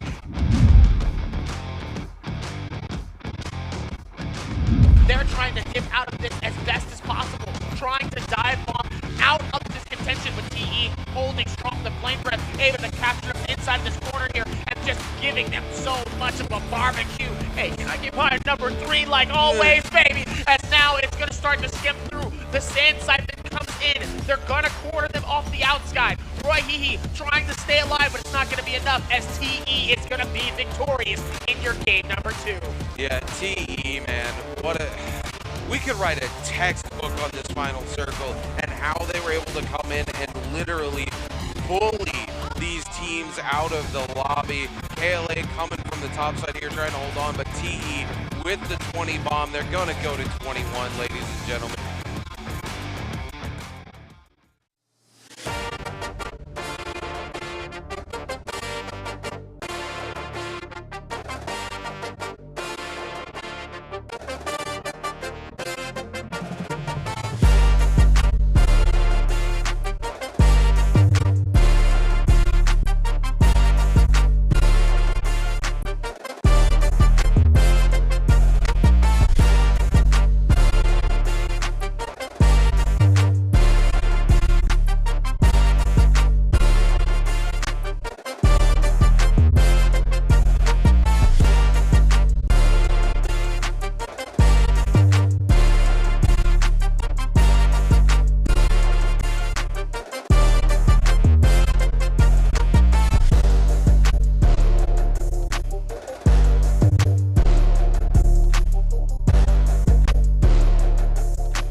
And welcome back, ladies and gentlemen, for the second half of our Trios pre-finals day over here in Shanghai in 2023's J-Cup. Whew, we've had some, he's busting a move, he's chilling. But we have had some amazing games so far. You know who else is feeling themselves? Who's that? Hey, TE. They feeling themselves today. They have been popping off. Last game looked like FPX was going to take it. They looked like they were going to take that MVP for themselves, getting a crazy number of kills. But no. TE, they just bro. You know, the TE and FPX is a little bit of a rivalry there. Listen. Hey. I knew the moment I saw that play where they did that switcheroo on XCG and was able to come through and eliminate BBE off that backside in that game from earlier, I knew TE had it locked in. Not only that, their mentality was on point, their placements was really good in terms of like just where to be, but also they played these mind tricks on some of these players, man, that like I can't let go, that I was like, y'all are too ahead of the curve for y'all not to be continuously playing that consistent. So to see that they're still playing with that consistency, with that same aggression, I knew that coming forward. I literally sat there and I was like, TE is actually like, they are there. Mentally, they are here. Oh, absolutely. Like right now. And that's exactly what we're seeing coming into these games. So they still have 3 more games to continue to keep that same magic, but that magic is frolicking right now, sprinkling all over the place. They are chilling. They're not... They're not slowing down. I definitely hope that they don't slow down. They are sitting very high up on that leaderboard. Something I'd like to note as well. Oddly enough, XCG coming in to this day hasn't been performing in the same kind of level that they have in the group stage. Obviously, groups and pre-finals is very different. Everyone's actually like properly going at it now. Because everyone's trying to qualify. Right now, this is more about gathering enough points so that way you're in a decent place coming into our grand finals happening in Chengdu. Exactly. So even if necessarily you're not at the top, you know, obviously your points do get split in half, so that definitely does change the game regardless. But even with that, they're not really, and this is the same thing that Moxie was talking about when it came to the Souls. I feel like the Trios are doing the exact same thing. They're not trying to give up all of their secrets too early. There's no reason for you to be dropping all of your secrets and all of your big plays that you plan to do when it comes to Chengdu. Chengdu, you only got 1 shot. And then speaking of that, y'all got 1 shot to get this question right, which is the predictions coming up here, which will the top scoring team lineup of this match include a Tesla? Is that going to be a yes or a no? This is a simple one. It's a yes or no question. Make sure to answer it so that way you have a chance to win. But back to like TE, right? So TE, absolutely locked in. But at the same time, they don't want to give up all of their secrets as well. They gave off 1. That was like, T was like, that's y'all 1 freebie. Y'all gotta pay the subscription service $29.99 a month for y'all to get the other ones. Y'all gotta join our masterclass if you want to get the other ones. Now, for everybody else is just like, okay, listen, we just want to accumulate a decent amount of points. As long as we get in top 5, we're okay. right? As long as the difference between first and third isn't so drastic of points, everybody's okay. They're like, okay, that's fine. Even the ones down probably lower at the bottom, they know that they have a lot of work to do. So they're more focused on just preparing, making sure that the games following all the way up to Chengdu, they're going to be ready to go. So there's going to be a lot of scrimming, a lot of practice, a lot of getting ready. I think a lot of teams are really treating this as scrims and practice for when it's time to get on the main stage. That is true. But as we've said, you're taking 50% of these points over to Chengdu with you. This is the pre-finals. And for those who are lurking at the bottom of the leaderboard currently, you got 5-2-1 sitting down there, having not done so well so far in the first 3 games. Hopefully they can pick it up a little bit, come in and get a little something, because TE's up there like 50+ points already, and they're sitting down in the single-digit area. Still getting split in half. Yeah, it does get split in half, but there's a big difference. So if they come out of this now, they're gonna get probably what? 20, 26, 27 points. I mean, that's still a decent amount of points regardless. Yeah, 60 points, 30 points going in. Right. And But the difference is that's the thing. It's one big pop-off game. For some of these teams that really do have that moment, it really does take one pop-off game. It takes one 20 bomb. It takes one 15 and maybe a second place. It takes one of 13 eliminations and a top 3 in order for you to see yourself in that higher standpoint. That multiplier is very vicious. It can be very, very vicious depending on where you're at and how many kills you're getting. You can end up getting eliminated early, but if you have 10 eliminations, you're still going to look pretty good going into that final circle. So you obviously just have to make sure that those kills align with where you're trying to be towards the end of that game. And obviously, a team like XCG, they already have proved that they can do it. For TE, they're proving that just to show that, hey, we are going to be a problem maker when this happens. Notice how TE was playing some decent games, but they wasn't absolutely popping off. I think they had one game. One dub. In the group stage. In the group stage. But then when it came to this, now they're really trying to stack up on those points because they do see that it's time for now's the time to get the head of the pack. Yeah, exactly. Now you want to be leading the leaderboard on the points and taking as much into Chengdu as you can. But, hey, we're going to have to wait and see. We've definitely got plenty of other teams. A lot of teams lurking around that 25 to 30 point mark. They're all reasonably happy, but each and every single one of them, they're probably all looking to get at least one big pop-off game so that not only does it give them a nice chunk of points, but also one thing that I want to talk about is the mental aspect. If you don't perform very well in the pre-finals, going into the finals, it might be a hindrance mentally. And also vice versa, if you perform extremely well in the pre-finals, it can be that good confidence boost that when you do get to Chengdu, that you got this. You know that you did insanely well in the pre-finals in exactly the same lobby that you're going to be playing. It's that little confidence boost, that little bit of yeah, nice, okay, we got this, guys. And then that cancels out the nerves somewhat sometimes. Mental is probably one of the most important things to maintain when it comes to trios, as you have to be able to trust your teammates. You have to know that they are level-headed, that you can, they're gonna do what they gotta do when you need them to do it. And, I'm gonna be the devil's advocate on that quote. I'm gonna be the devil's advocate. What's that? What are you saying? I don't necessarily think that if you don't play well in these group stages, you kind of go into the mentality of not having the best confidence coming into grand finals. It can happen. At the same time, a lot of these players have been here before, right? So they know the mentality of how you should be probably going into the grand finals or even going into these group stages. Like, these are players with heavy experience. We're talking about teams like GG, XCG, Fun Plus Phoenix, KLA, OUG, TE, XCG, JL in some way, shape, or form. JL is new. This is a brand new team that got accumulated. This is brand new players that haven't even had the opportunity. They came in the second half of the NBPL season. You gotta imagine where their mental probably is, knowing how people are going to lock this in, and especially accumulating all of those points. There's a little bit of a thing of having that confidence boost, but then at the same time going, you know what? No matter how the performance is, we're definitely gonna go crazy. Especially for teams that already have at least got an MVP. At this point, these teams are just trying to get some extra bread. Yeah, exactly. They're just trying to get some extra bread. Exactly.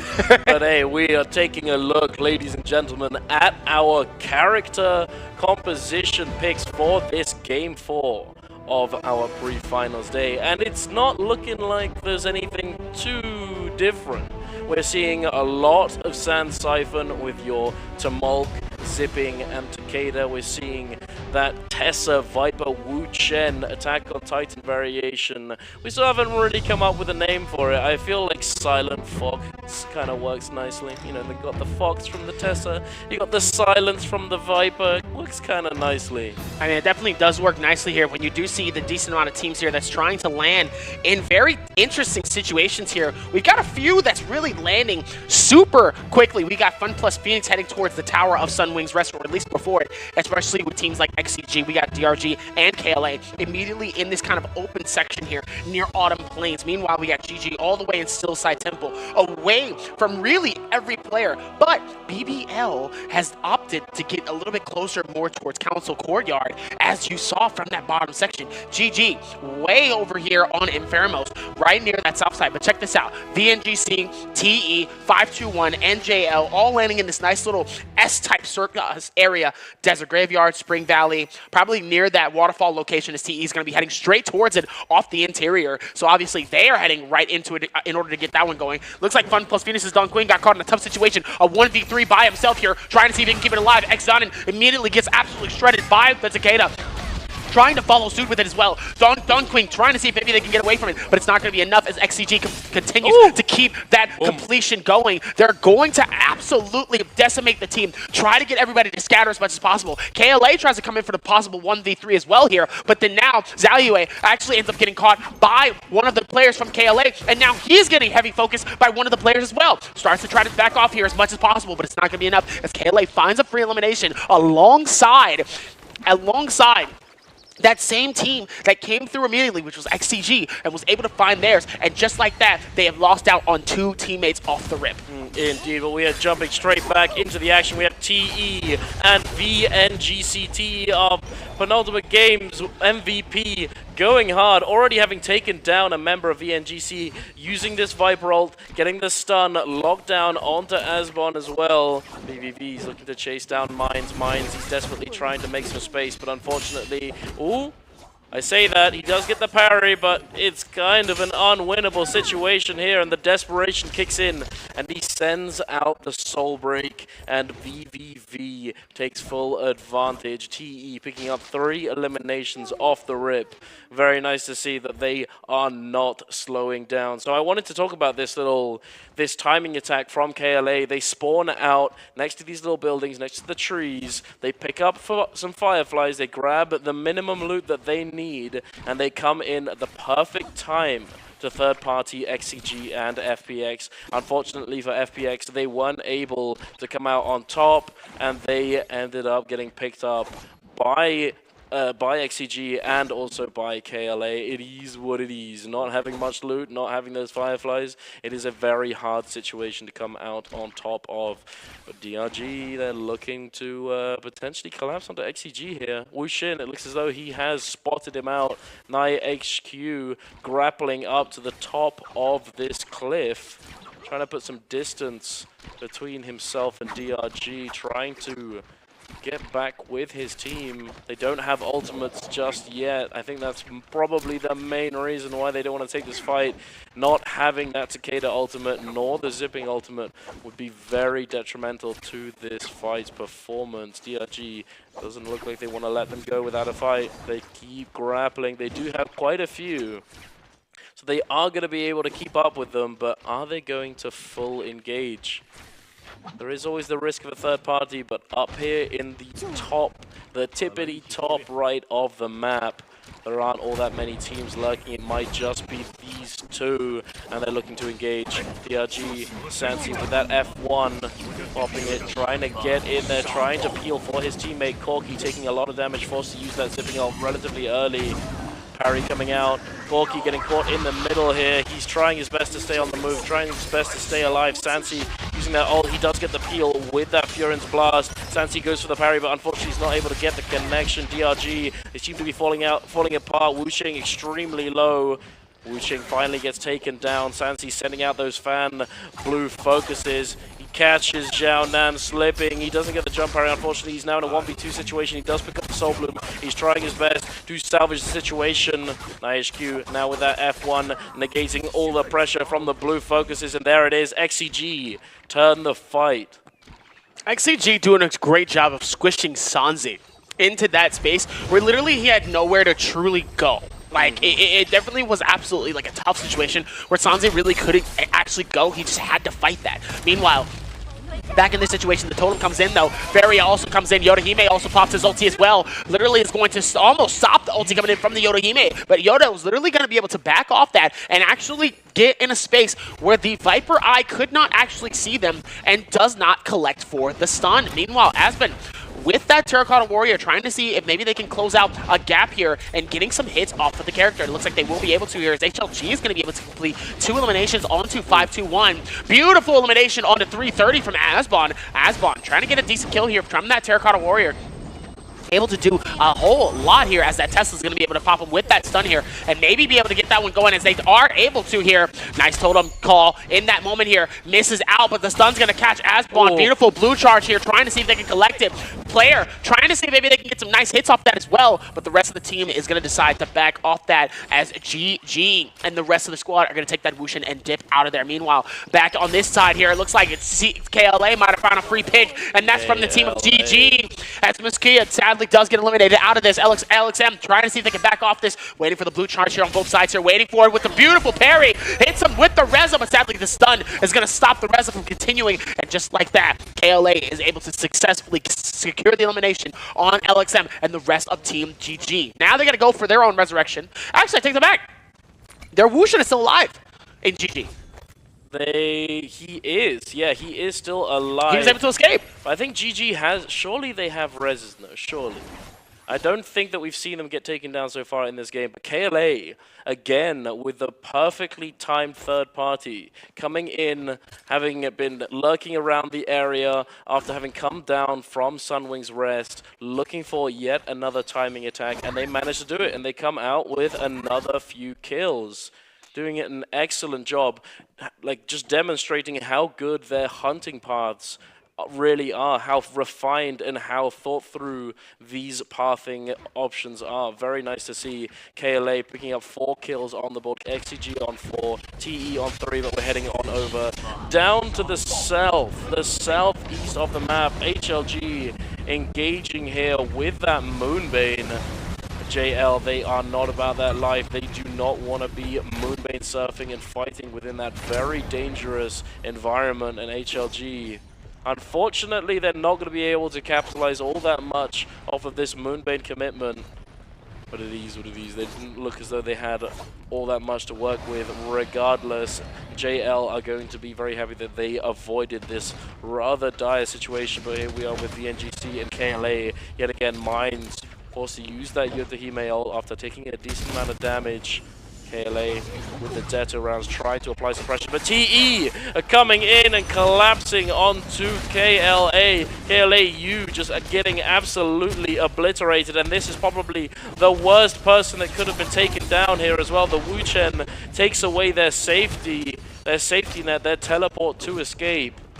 And unfortunately for them, KLA get caught between a rock and a hard place. VNGC now, they want to take full advantage of this though, yeah. As TE has used their ultimates, they are in a really good spot to try and push this advantage. They have that Feria and that Yueshan ult. They're trying to close the gap. TE, they're on their way over to the south. There are some Fireflies down there, so they're probably pathing directly over to them to try and alleviate that pressure. Heading down, HLG and JL. Speaking of pressure. Again, yeah, the pressure's coming in. XI with that Viper ult, managing to get the Dragon Slayer onto PPY. But Hans coming in with the peel.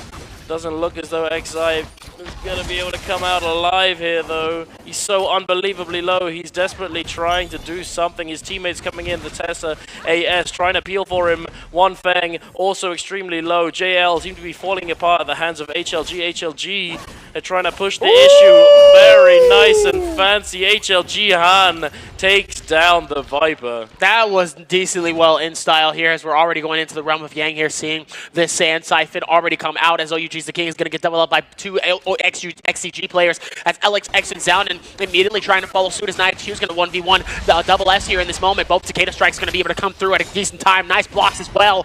Trying to see if they can overtake this nice moment here as both Takeda's going to come through.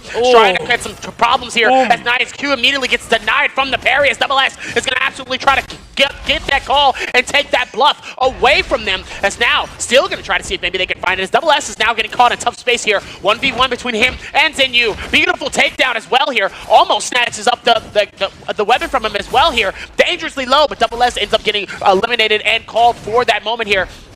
As the rest of XCG now comes down to a 2v3. Very tough in this situation here. Really hard to figure that out here at XCG. It's going to read them like a book. Well-timed defenses from each side here. XCG really seeing that moment, really prioritizing it when that came through. And obviously, those parries really being strong in moments when it's absolutely needed. It's not necessarily about focusing on when those parries happen. It's about how they're able to synergize that with some of the other players, especially when you have a Takeda on your team that can really help out in many different ways and different angles when it's not really about who you're fighting with currently. It could just be who's right next to you. Now, coming back towards it with XCG, they're going to have that Verbilion's Burst Mine. They're going to have all of that as well, on top of Fun Plus Phoenix also winning their Realm of Yang as well. So we'll probably be able to catch that on the replays here and see what happened with that team here because they actually lost their first Realm of Yang here. So to see them come back here with a decent stack here is pretty good, as it looks like now we're going to be able to rosy on over to the next space here. And it looks like they're going to be finding TE right in the front here. Could be a decent run back for them too, because they did lose to that team up TE. Let's see if they might actually be able to push on towards it, using up a lot of resources here just to try to see if maybe they can catch one. Leo's off the backside here, could be a little bit far behind. TXJ could be potentially waiting for it here as Triple V is going to hit some hits off the repeating crossbow. Nice bow shot as well coming in from Leo, as they will be able to potentially connect on it here. Nice stop coming through as well. Nice. Dongquing gets dropped immediately from the staff, and just like that, he's deciding to back off this. Both of them trying to see if they can rotate this off this time, trying to see if maybe they can call it. Nice Takeda ulti to come through. It's caused some problems with that Viper ult. It's going to come through. Sand Siphon is going to slow down their movement. Both Fun plus Phoenix absolutely stuck. The Ghost is going to be able to at least stop that for a moment here, as the enemy team is going to decide to back off this TE. Is going to hit the Wushin, going to take that team out of there, and decides to back off, go for the reset. Meanwhile, Fun plus Phoenix is definitely on the search, and they are grabbing and they are looking. Absolutely. The TE, though, they have had the presence of mind to head right on over to where the Fireflies have spawned, but I think they noticed that they have already been taken. They've already been eaten up, unfortunately, for TE. They're trying to win this fight out, though. They're turning back around. Water does have that zipping ultimate ready to go for FPX, but the flank, the huge flank coming in from those dual halberds doing so much damage. The Tessa ultimate doing so much work for TE, and FPX are falling apart. They were in a good position initially, but not so much anymore. Dongking, he's trying to get as much value as he can out of this purple fan. He's trying his best, but he's just getting juggled, and TE really demonstrating how much value you can truly get out of that Tessa. Very, very well played from TE. BBE now in dire straits, trying his best. Oh, but unfortunately, Fat Milk, he's not going to be able to salvage the situation into the face of OUG, and OUG eliminate BBE from the lobby. Another two teams also been eliminated from the lobby so far. 521 and JL, unfortunately, all three of these teams are out for the count in this fourth game. Indeed, they have. TE topping the leaderboard with 7 eliminations alongside XCG with the same number. And here we are with the Fun plus Phoenix. FBX wrapping it out against BBE in the realm of Yang. Dongking going dangerously low, but it does not matter. The zipping is there to keep him alive. Parry's going left and right. Snag trying to get a lot of value, but unfortunately he's not really able to capitalize. Oh, Dongking gets stuck in the wall there, but Tumultwisp coming in from his teammate. Dongking able to capitalize on that and equalize that health pool. Fat Milk, he's trying to come in. He's just getting it shipped away at by this fan. Dongking being an absolute menace here. Ibin coming in with that pulse sword, but unfortunately he's a little bit late. He had to get that reset, but the Sounds like you're saying your name. Donking, yeah. No, it sounds like you're saying dunking. Yeah, it does sound. Donking and dunking do sound very similar. I have thought this many times before. I feel like, my boy, he's got a cool name. sounds like you're just saying your name. Like, hold on, man, wait a minute, hold on. And you've got into the English accent now. Yeah, you've got me stuck here. Congratulations. Now you're stuck with this for at least this game. We've got British Derby here, ladies and gentlemen. It's here for us, but now dunk. See, I say dunking.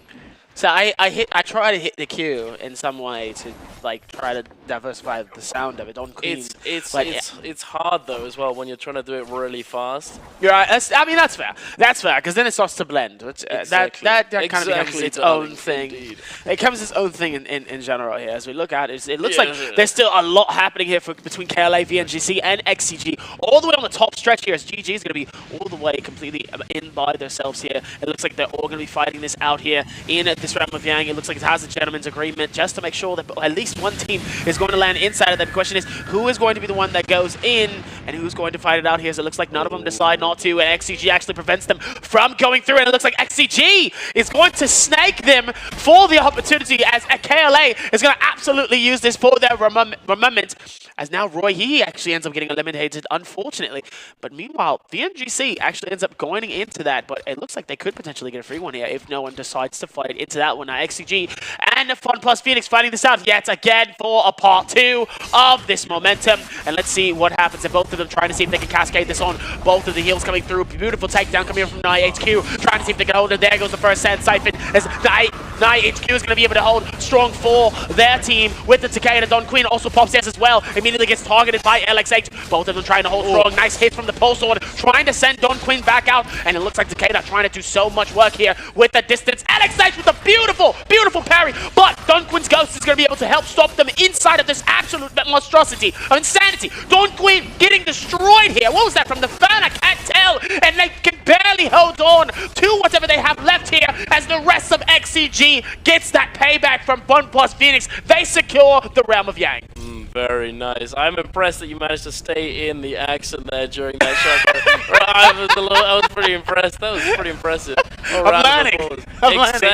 Exactly. No, hey, XCG bound to be pretty happy about that one. They take down FPX. Just one of those teams that have been gunning for that top position on the leaderboard. Now they need to take down TE in this lobby. XCG, I doubt they're very happy about their performance so far today. They've been, they're very self-critical. You know, they're very self-critical, they're very aware, and they are definitely, they're bound to be a little bit upset about it, but they're coming in. We've still got plenty more Naraka to play. This is only the 4th game of the day so far, and I reckon XCG are looking for that first place finish for the pre-final day before Chengdu. OUG looking pretty comfortable. So many Mystic Mites. Yeah, so many. All the Mystic Mites ever. No, there are going to be no stragglers left alive by endgame. All of these bell buffs, all of this revealing of the terrain and of your surroundings is going to be very hard to stay hidden if you are all on your own. But OG, not all that many kills. 5 kills is pretty decent, but they're looking pretty stacked. Here we are, the Realm of Yang, the 3 versus 2 situation for VNGC. Very unfortunate for them. They did get grief going into that portal. The Viper coming in with a huge silence. I think the Viper actually silenced all 3 members of VNGC. The Tessa ult came in to follow up, and it was just the Jeej. It was absolutely cooked. They couldn't really do anything about it, and only 2 members of VNGC actually made it into the Realm of Yang. But it looks as though they are going to be able to pick up that rebirth charm to try and resurrect Roy He so that they have a chance going into the end game here. Roy He only on that white armor though. Not the best kind of armor you don't really want. You don't really want blue and white. Yeah, exactly. It looks as though they are gonna be getting aggressive yet again. They still have that Yang depletion on 2 members of the NGC, Asbon and Mines, and need to find a way to cleanse this. Xiaohu taken down really low here. The Tumulgol having come out, Donking trying to peel for Xiaohu. Trying to peel him. Yeah, get out of here, bro. It's all good. I got this. I got you, bro. Soul Shatter on donking, a really hard J to deal with. But Xiaohu, he wants blood. He's back in there.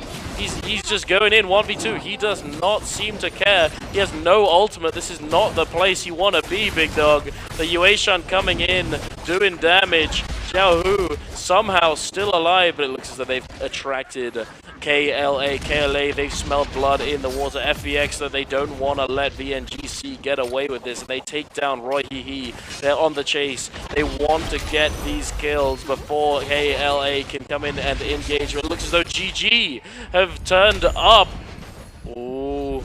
LXM nearly getting the stun onto both the Tumulk and the Zipping, but Xiaohu able to iframe through that stun activation with that Tumulk F, but unfortunately for the Zipping, it appears as though he did get taken down.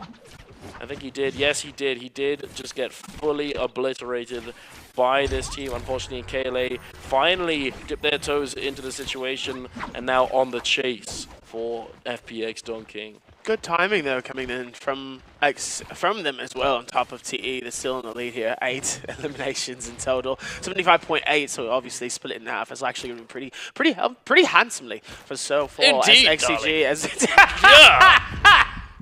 Pretty handsomely indeed, yes. He hates you. Bro, I can just tell he's going to say something. I just know it. I just passed it off to him and he just starts talking in the accent. I'm like, bruh. I told you were going to experience it until the end of this game. I'm going to snap back out of it. But for now, you're stuck with him until at least the last game, until we find who is going to be our winner for our game 4. As we're looking in here, Dining the Rebuff, Vine Plus Phoenix is going to be able to get their full team back out of here. But it looks like it's not going to be too long worry, as OUG is going to find Xinyu inside of the rotation, outside the circle, and Toddley is not able to do enough. But Don Queen is back, and he's still going to be able to hold the team at least strongly, and so is Walter. But they still have a lot to do as the circle tick is still coming in, and it's very painful right now as they're going to have to close this in, as it looks like KLA is going to actually find Walter on the roof, and sadly now it's just him by himself. It's just Don Queen. Just poor little Don King all on his own. He did drop that money in the zone there. I think he was dropping it in case he got spotted out by these members of the enemy team. Oh, look at 330 though. 330 dangerously low here. It looks like LXM is actually going to get found and 1v2'd in this situation, trying to see if they can get out of here, as well as trying to close in this gap. Trying to get out as much as possible. He's just trying to slowly close in this gap. The dagger able to actually come through. Sorry, that's the fan. The fan is just so powerful and it's so fast. You see how much of a gap that it took for him to be able to pop his Q and then still be able to manually go all the way over there just as fast as possible. He's flying in certain situations here. The tracking on the fan grapple. It's insane. It's so good. It's so unbelievably good, and it's why we've just been seeing the fan left and right every single game. So many of these players have been opted to use it. It's just quite frankly is the best of both worlds. You have that increased mobility, you have the damage, you have that range pressure. It is so unbelievably good. But hey, you know what else is unbelievably good? XCG's performance this game. They have managed to pick up 11 eliminations so far. TE are on 8, KLA on 7, OUG on 6, FPX on 5, HLG on 7 as well. Unfortunately for GG though, they are not looking too good this game. They've only managed to pick up 2, and they are in a very tough situation. I think only one member still alive. And one of them has just been taken down. TE! They're falling apart here. VVV in a bad spot. Also use that ultimate. Trying to get the stun, trying to alleviate the pressure, but OUG are not going to let him go. They are on the hunt. Where's that bow coming from? The bow's coming from out of nowhere. OUG's being straight up chased, and straight up chasing Triple V. They're trying to figure out the... Oh no. It's his teammate. I actually thought there was going to be another teammate. I was like, he just happens to see him right there. Oh. It looks like, yep, KLA actually ended up seeing exactly where they were here. As now he's just going to try to maneuver out. OUG actually trying to see if they can close in this gap between them and Triple V. Triple V making it so much harder for them here as they're just slowly trying to close in this gap. And here comes that Dreadful Whale, waiting for the opportunity for them to get out of there here. He said, you wish you could join into this. If you finally get into this, you're going to get a healthy happening of not seeing anything, because you're just going to see a nice little blade coming through in every which way, shape, or form here. It's the only thing that's keeping Triple V alive here in this moment, as he has to be able to move this away. The circle tick is going to be absolutely disastrous for Triple V, as now he has to try to see if he can maneuver away from him, as it's not going to be enough, as he immediately gets eliminated by OUG Zinyu. They've been chasing this man this entire time, and they finally was able to get it, but it looks like nobody's going to take the dreadful whale away from him. That circle tick is going to absolutely be devastating for some of these players here if they go outside of that circle. Now, going back to the top of the order, KLA able to get some nice feeds, but XCG finding these 1v3s, finding these players and stragglers like an absolute desolate rabbit, just so stuck and injured, can't do anything, and they find them just a free meal for them to eat and absolutely destroy here, as now they're caught up top, trying to see if they can hold it together here. Fun plus Phoenix actually trying to continue to keep this gap away from KLA. KLA actually getting sizzled here by that barbecue number 3 with a Sprite. On top of that, it's CXZ trying to see if he can get out of Dodge's way as well. But Burntick being absolutely devastatingly in that situation, you have to be able to get out of there and separate himself from the rest of the team. Now, still going to try to corner them. KLA trying to catch up to OUG here, as you have to be careful. Double S trying to hold it together up top here. Does not actually want to give up the cliff side, but it looks like they're going to have to, as KLA is going to keep that same pressure. And so is those cannons. Indeed, they're all going to be forced to move very shortly into that safe zone. 10, 9, 8 seconds left on the clock, and the zone is going to start pushing them out of these buildings, out of all the nooks and crannies. Speaking of a GG Miskia with that white armor all on his own, trying to stay as inconspicuous as possible, but it looks as though OUG has spotted him out. Ooh, absolutely obliterated. Those gold dual blades are doing work. SS, I think he also has that cavalry bloom. He is going to be running around, mowing that lawn in this endgame. This is a very interesting endgame. We have quite a lot of trees just on their way in, but as soon as it gets to the actual endgame, is going to be, I think it's pretty close to the bridge there, where that water wheel ends up being after it's broken on the other side of Celestra. It's going to be quite hard to maneuver around. There aren't all that many places to hide. Oh, no, it is going into the zone. So we got a little bit of open space down here. Few trees to work with, so these Vipers are going to be happy being able to lurk at the top of the trees and drop down with those ultimates. But, ooh, tell you who's not happy right now. XCG taking a lot of damage. LXH, he's being burned by that flame breath on the cannon. He's trying to find a moment to heal up. All of these cannon shots coming in, doing so much work, forcing Xiaonan to use that zipping ultimate to keep them alive. And it looks as though the Cannoneers, they're happy with that resource burned. They're going to probably come back in and try and shoot a little bit more, but they may have turned their attentions onto the other side. But KLA, they've turned their attention onto FBX, and Dong King gets cooked in this little building. 1v3. Unfortunately for him, he's not got his teammates there to help him. His zipping has already been taken down, and now it's a lone tumult for FBX. I'm not sure where he is for the moment. The KLA are very happy they've managed to secure this area for themselves. They've secured this building. They're going to get aggressive, though. They are jumping onto XCG. NiHQ taking a lot of damage. That Tessa ultimate coming in. They might be able to salvage the situation if they're able to stay together, but it doesn't look like they're going to be able to do so. They're sandwiched between DRG and KLA, and DRG just absolutely destroy them here, committing that Takeda ultimate, that Tumulk ultimate, and the zipping ult to keep them nice and healthy. They are not bothered. They are going to take full advantage of this situation. KLA now going up to 10 kills. XCG on 11. Han now trying to close out this kill onto CXZ. KLA are falling apart now. They're trying their best to stay together, but HLG are forcing them out of position, unfortunately for them. OUG over there at the edge of the zone, engaging onto the remaining members of KLA. KLA peak now very, very low here. The Takeda ult's coming in, and there it is, the musket shot to finish him off. But OUG now, they're becoming the target. The Tumulk Wisp coming in, locking them down. Not all that much damage coming through for the moment. The King still has that zipping ultimate available, and Jinyu has that Tumulk ult ready to go. He's ready to throw out that pocket sand and keep his teammates alive. But speaking of being alive, Xiaohu, he is on his last legs. He's been hit by that fire tick. He's trying to go up the tree. He's trying to move around as much as he can, but he can't manage to do it. DRG, Sansi takes him down. Han tries to come in with that blue focus release, but he's not able to get it past Wuxing. He sends it back down the hill.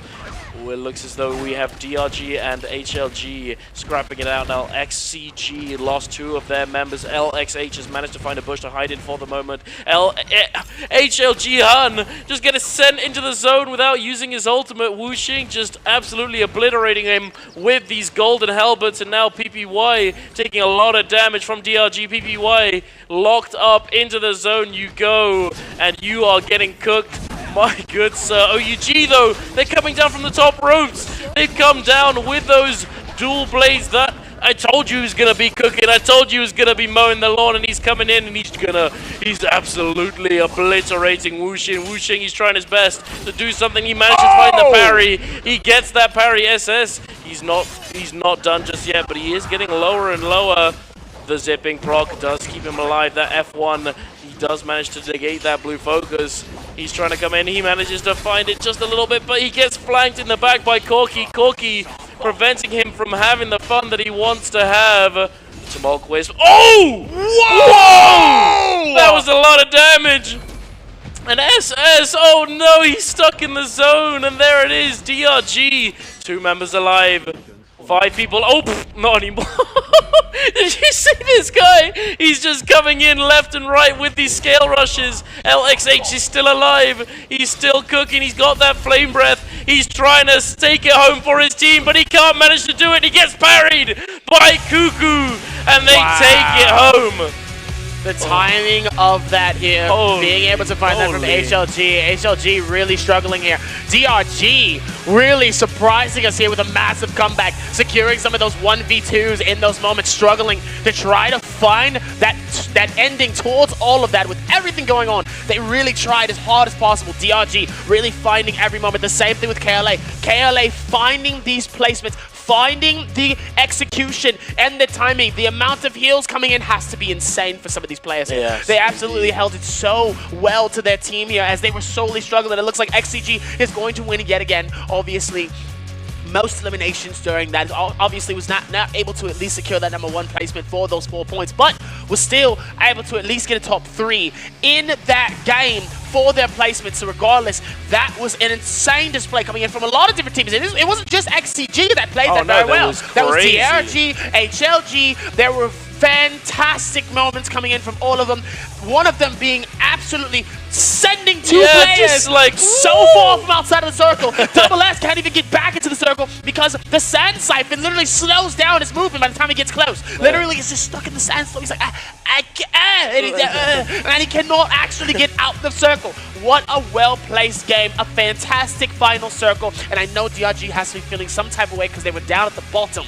So with those couple of eliminations, probably a top 3 finish, that's a decent start to our half. Oh, absolutely. I was really struggling to keep up with all the different teams just coming in left and right. It was going back and forth non-stop.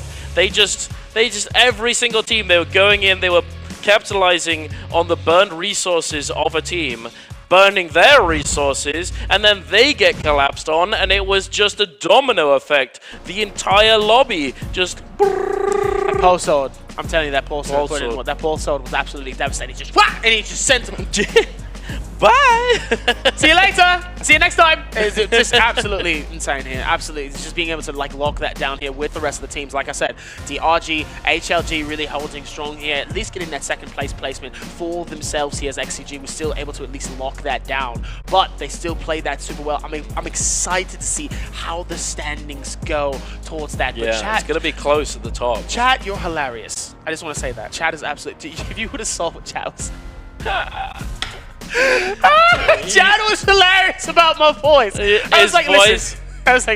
I was trying. Somebody was like, I need him at least like spiffy, at least once. Spiffing, darling, indeed.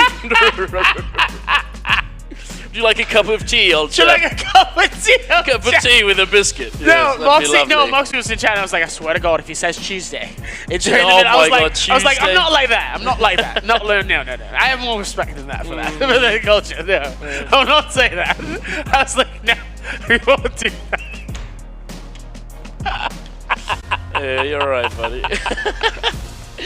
Oh my! But hey, XCG about I bet they're very happy. Big.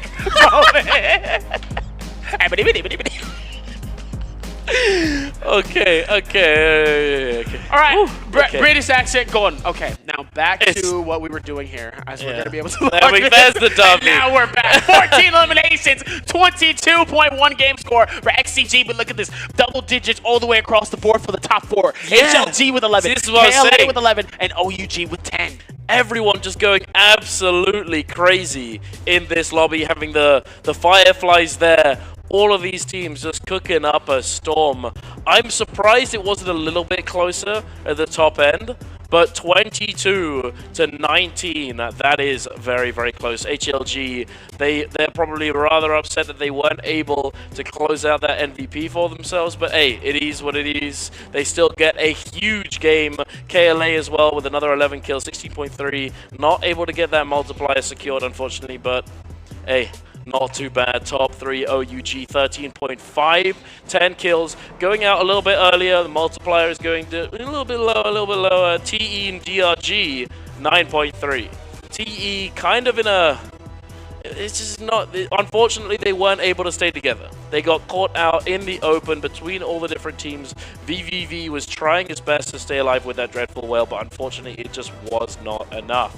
But here we are taking a look at XCG.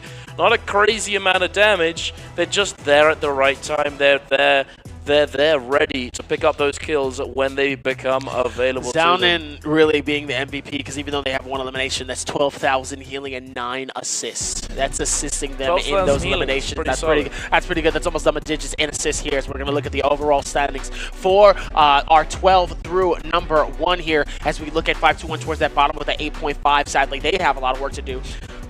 And they have 2 games to do it, as we look at DRG, finally able to cook something with that 9.3, able to back it up from that 8-point game that they had in their game number 3. And obviously HLG, it takes 1 game to pop off, ladies and gentlemen, and now they're in top 7. Just like that, they're in top 7 now. As we look back here towards the top of it as well, look at this. Fun Plus Phoenix, 22.8 in their game 3, and now they're in that 5th place spot. But if you look at the average points here and how these players have been going so far, TE 16.5, 26.4, 23.6, that 9.3, sadly unfortunate, but XCG coming through with that 22.1, putting him in that 2nd place. Yeah, they're looking to take back the 1st place spot for themselves that they have held so well so far in this tournament. They're creeping back in, and hey, XCG, as I said, they're probably not very happy that TE has been taking the show, taking that limelight away from them, and they're coming in. They're going crazy. Huge game for themselves, and I'm sure they're probably gonna keep their foot on the gas. Oh, have to. Knowing that there's 2 games left here, there's still a lot of anticipation, especially going to Chengdu here. They obviously want to at least maximize their moments here. We're looking at that back in the replays here for our game number 4, knowing that XCG is the winner here. There were so many 4 parries that I would have ever heard in my life. The clangs coming in were absolutely insane, and really, you know when like you crack somebody and you hear that and you're like, oh, that was such a nice like 4 hit from my brain. That was one of those moments, hearing those clangs over and over again here. Seeing TE getting some eliminations onto Fun Plus Phoenix here, who in that moment had the resurrection as well towards that beautiful stun coming in from the Tessa, and being very destructive here for the rest of the team. Fun Plus Phoenix felt like they were getting eliminated over and over again, like more than twice in this game here. Even though XCG ends up getting caught, slaughtered, and even though the beautiful stuns coming through from the Tessa, XCG trying to look at this guy. guy. Look at this, ends up getting sent so up, all the way up top here. XCG, LXH just really trying to play this for as well as possible, using the branch to their advantage here and trying not to get caught up here. But literally, the Sand Siphon able to slow down a lot of that movement. HLG able to secure that moment here and getting those eliminations, and that's how they ended up getting in their top 3. But for XCG, they already had a few eliminations ahead of the game. So regardless, those extra points and those extra kills was able to do enough where no matter where their placement was for the top 3, they still were most likely going to win that game victoriously. At the very end there, they were so close. So close. So close. If HLG got that dub, this would be a different standing. This would have been a different standing. Yeah, that's indeed. And also, the XCG with that cannon, with the flame breath, able to secure that final kill at the very end there, before he then went down, the member of HLG. Hey, that was huge. That was That was very nicely done. Just snipes away that kill for himself, and here he is, LXH with the focus light, blistering edge, rupture gale, soothing boon. Very slept on Jade, very, very useful in competitive, allowing you to conserve a lot of those resources. 18,500 damage, 6 assists, and 7 kills. Damage evenly spread between his cannon and his pole sword, but hey, he's been putting in work. And again, interesting pick up for the V2 on the Tumulk ultimate variation. Now, I'd like to talk about this a little bit. With our Tumulk ults, you have V1, lasts a little bit longer, doesn't have any special properties. V2, when you pop it down, it's a little bit shorter than V1, but it has this property that when you throw it down, it increases your stamina regeneration. Now with V3, a lot of you probably know what V3 does. V3, when you go through the wall of the ultimate through that cage, it refreshes your wisps. Now, V2, we'll talk a little bit more about it. Speaking of refresh. Yeah, hey, you know the drill, bro. Speaking of refresh, what is the highest score achieved in this match here? Is it going to be A, -16, B, 16 through 19, C, 20 through 24, or is it D, 25 plus? Make sure to put your answer in chat for your chance to win a random championship gift coming in for the World Championships here at the J Cup for 2023. There's still a lot coming in. So back to what we're talking about here. Continue. Indeed. So with V2, the reason why quite a few teams are opting to go for V2, the second variation, which gives you that stamina, is that it allows you to actually come out on top in the Tumulk versus Tumulk mirror matchup. In that Sand Siphon mirror matchup, when you have both teams running that Takeda Tumulk zipping, you can then come out on top in the Tumulk versus Tumulk mirror with that V2, as you're going to have far more stamina and you're going to be able to move around a lot more and potentially peel for your teammates. Although the V3, which gives you those wisp refreshes on your F, allowing you to throw them out back to back to back, you get 5 maybe-ish from the ultimate. Right. Sometimes you're not able to fully capitalize on that. Sometimes you can't get all those wisp hits and actually lock them down and get the damage, get the value. So having that V2, that extra stam, can be really, really helpful, allowing you to actually ult second sometimes and not have it be such a big detriment. Very, very interesting. There's a lot of intricacies when it comes in to these matchups between the mirror comps, taking just a tiny different, like a little different, just enough. Just enough. It can be very, very helpful, and it allows you to potentially come out on top in the mirror matchup. Now, you definitely said that here in terms of how it can be influential in your gameplay here and how it really helps you to keep that going. But some of the other Soul Jades, like, what do you think is also a very huge advantage here for some of the Soul Jades? Like, what Soul Jade, if you were to stick in your mind and you go, this is like, this is a game changer. This is the game changer. Hey, Rupture Gale, Flame Breath is, hey, that Jade, that is a win condition for pretty much all of these teams. Really? Yeah, it's absolutely a win condition. You need to have at least one member on your team with a cannon. And one of the reasons why all of these teams roll Jades in the shop is so that they can try and find these specific Jades. And one of them that they always like to have is Rupture Gale Flame Breath. Now that it's been combined into one, it's actually easier to get. Right. It's an extremely good Jade because not only does it give you the fire damage, because it's combined with Rupture Gale, you have that huge splash damage where you don't actually have to hit the cannonball onto the player or really close to them. You can hit very far away, and because the splash damage is increased with the Rupture Gale, it means that you apply the fire tick onto them. And we know, or Venom Tip. Or Venom Tip for the crossbow, also extremely strong, because then it allows you to burn through monks, and it allows you to apply that over time damage over time. It allows you to pick up a lot of kills and melt these monks because it does percentage health. Speaking of that percentage health here, we got another percentage for y'all to do, and it's another 50% on which one you're going to be choosing here. Is it going to be A, OUG, or B, KLA for the following two teams that will achieve the highest score for this match right now? I need you to go into the website for your chance to win something nice here if you predict this correctly. I'm going to need y'all to focus on that, okay? Just real quick. It's the A or B comment station. Just real quick. It's a quick 50-50. Now back to the 50-50 that you were talking about. It wasn't a 50-50. What percentage was it? It was maximum health percentage. Maximum health! So that's about 100%. No. So max health percentage, it's a percentage of the maximum health that you have. So Venom Tip, that damage over time effect, the reason why you want to take this Jade as much as you can on the crossbow when you're going up into a Transformer lobby, you know, with all the monks, because their health pool is massive, right? Right. So if you can do percentage damage, you're going to be able to melt them a lot faster than just running up, trying to hit them with melee attacks, or just general range weapon damage. With the Venom Tip, you legitimately melt them. Fire damage, any damage over time effect that you can apply to your opponents in these kind of environments, it just helps so much. But Rupture Gale Flame Breath, that is probably, I mean, it's probably one of the most seen Jades that we see in these tournaments, especially in trios. It's just so unbelievably important. But hey, there's lots of Jades like that. You know, you got all your Jades of Destiny. You know, Right. The Merciless Havoc, the Wild Windspout, the Hepta Detach, the Phoenix Blast. All of these Jades doing so much work for you. Mold of Defiance, hey, that's pretty self-explanatory. Being able to stay alive. Dreadful Whale. Dreadful Whale is insanely good. It's insanely good. What we call the showstopper. That's the showstopper. That's the one if you want to get some eliminations, you want to do it in style. If you want to like really come through and cause some problems here and really have some people go, whoa, that's the one you use. Indeed. No, it's really strong.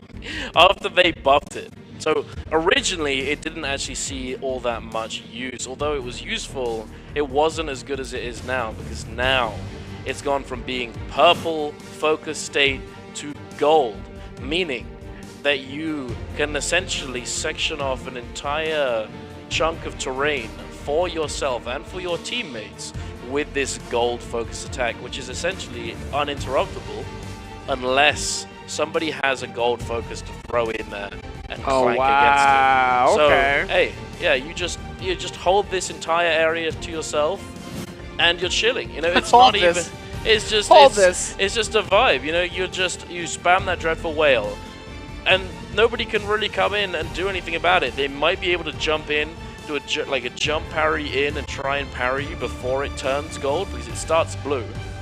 But actually hitting that timing is not easy. It is not easy. But hey, you know what else isn't going to be easy? This lobby is about to go hard. We are going on to Holleroth, ladies and gentlemen. Yes. And I'm not going to lie, I think that we'll probably see a little bit of a repeat from last game. A lot of Tumult, a lot of Sand Siphon. As we've talked about many a time, Tumult, he's picked almost all the time on Holleroth, as he's able to throw down that giant sand cage, section off that area for himself and for his team, not only to lock down enemy teams potentially, or to keep him and his team safe, because there's so much open space in Holleroth in comparison to Morris Isle. You're able to get a lot of value, and there it is, ladies and gentlemen. Wow! Almost every single team except for two. And these other two teams are now running It's this. Sand Siphon, ladies and gentlemen. It is Sand We about to go to Siphon. the beach, baby.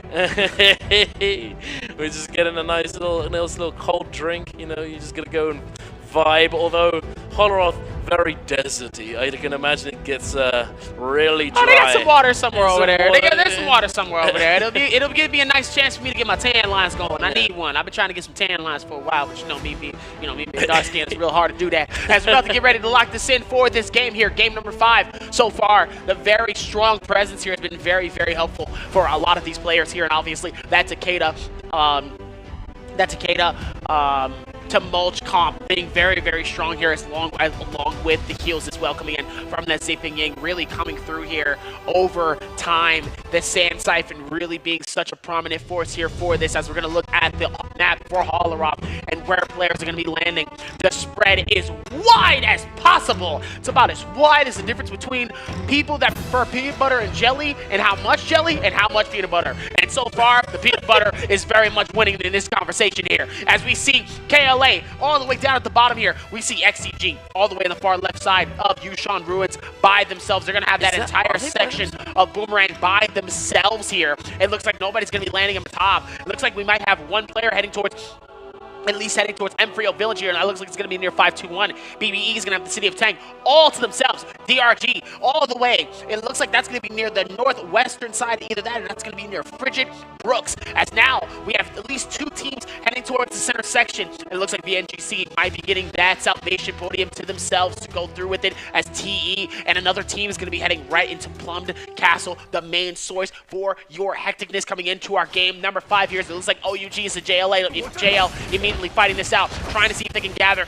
enough wildness inside of this first strike here, trying to see if they can conjure it up. AS with a beautiful parry right on a Zinyu. Another turnaround towards the king, and now shuts him down as well, being able to read them both like an old 90s movie, knowing exactly where to go and where to look at these situations. JL gets eliminated into this moment. AS trying to hold on for as long as possible. Beautiful strike. Both JL's teammates immediately eliminated in a tough space.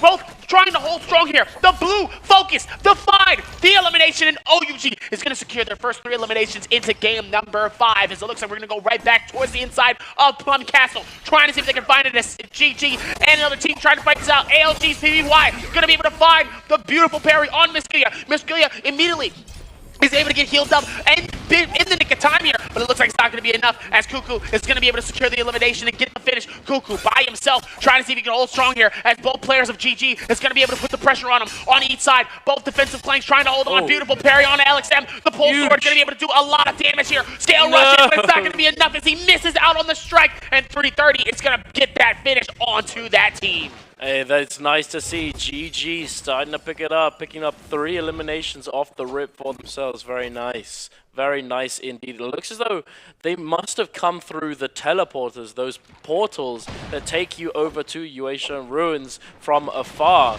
Because it did not look as though there were that many teams spawning there at the very beginning of the game, but we are heading back on over to OUG versus VNGC, and VNGC are caught in a really bad spot, but hey, they don't mind at all. They like to get oogly, and OUG, they are getting cooked here. Asbot now pulling out that Terracotta Warrior, pulling out that Yueshan ult. He's trying to make something happen with it. He's trying to close out these kills onto OUG. Jinyu, he's doing his best, but he's struggling. He's struggling to stay out of the clutches of the general, and VNGC may have closed this fight out, picking up 2 eliminations, only 2. They're not managing to take down the king. They opt to go back and resurrect their teammate, but we're back over at Yueshan Ruins. GG scrapping it out against XCG. XCG pretty low here though, and it looks as though GG Misk is going to take him down now in a 3 versus 2 situation. He does get a huge release onto LXM though.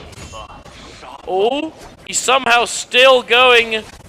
He's still cooking, and XCG have managed to turn this fight beautifully. GG now on the back foot in a 1 versus 2 situation. Xiaonan and LXH make short work of him, and they come out on top of a very bad situation. Now heading back on over to the desert. BBE, speaking of bad situations, Fat Milk getting cooked by DRG Sansi with that Farrier Mech, doing so much damage, locked inside the baby cage, the sand cage. To Mulk, just so oppressive at times, but hey, Snack, he's trying his best, but it's Yueshan and Farrier just trying to there's not very much you can do there. It's crazy. There's and Zach, well, you know, he's trying his best. That was such a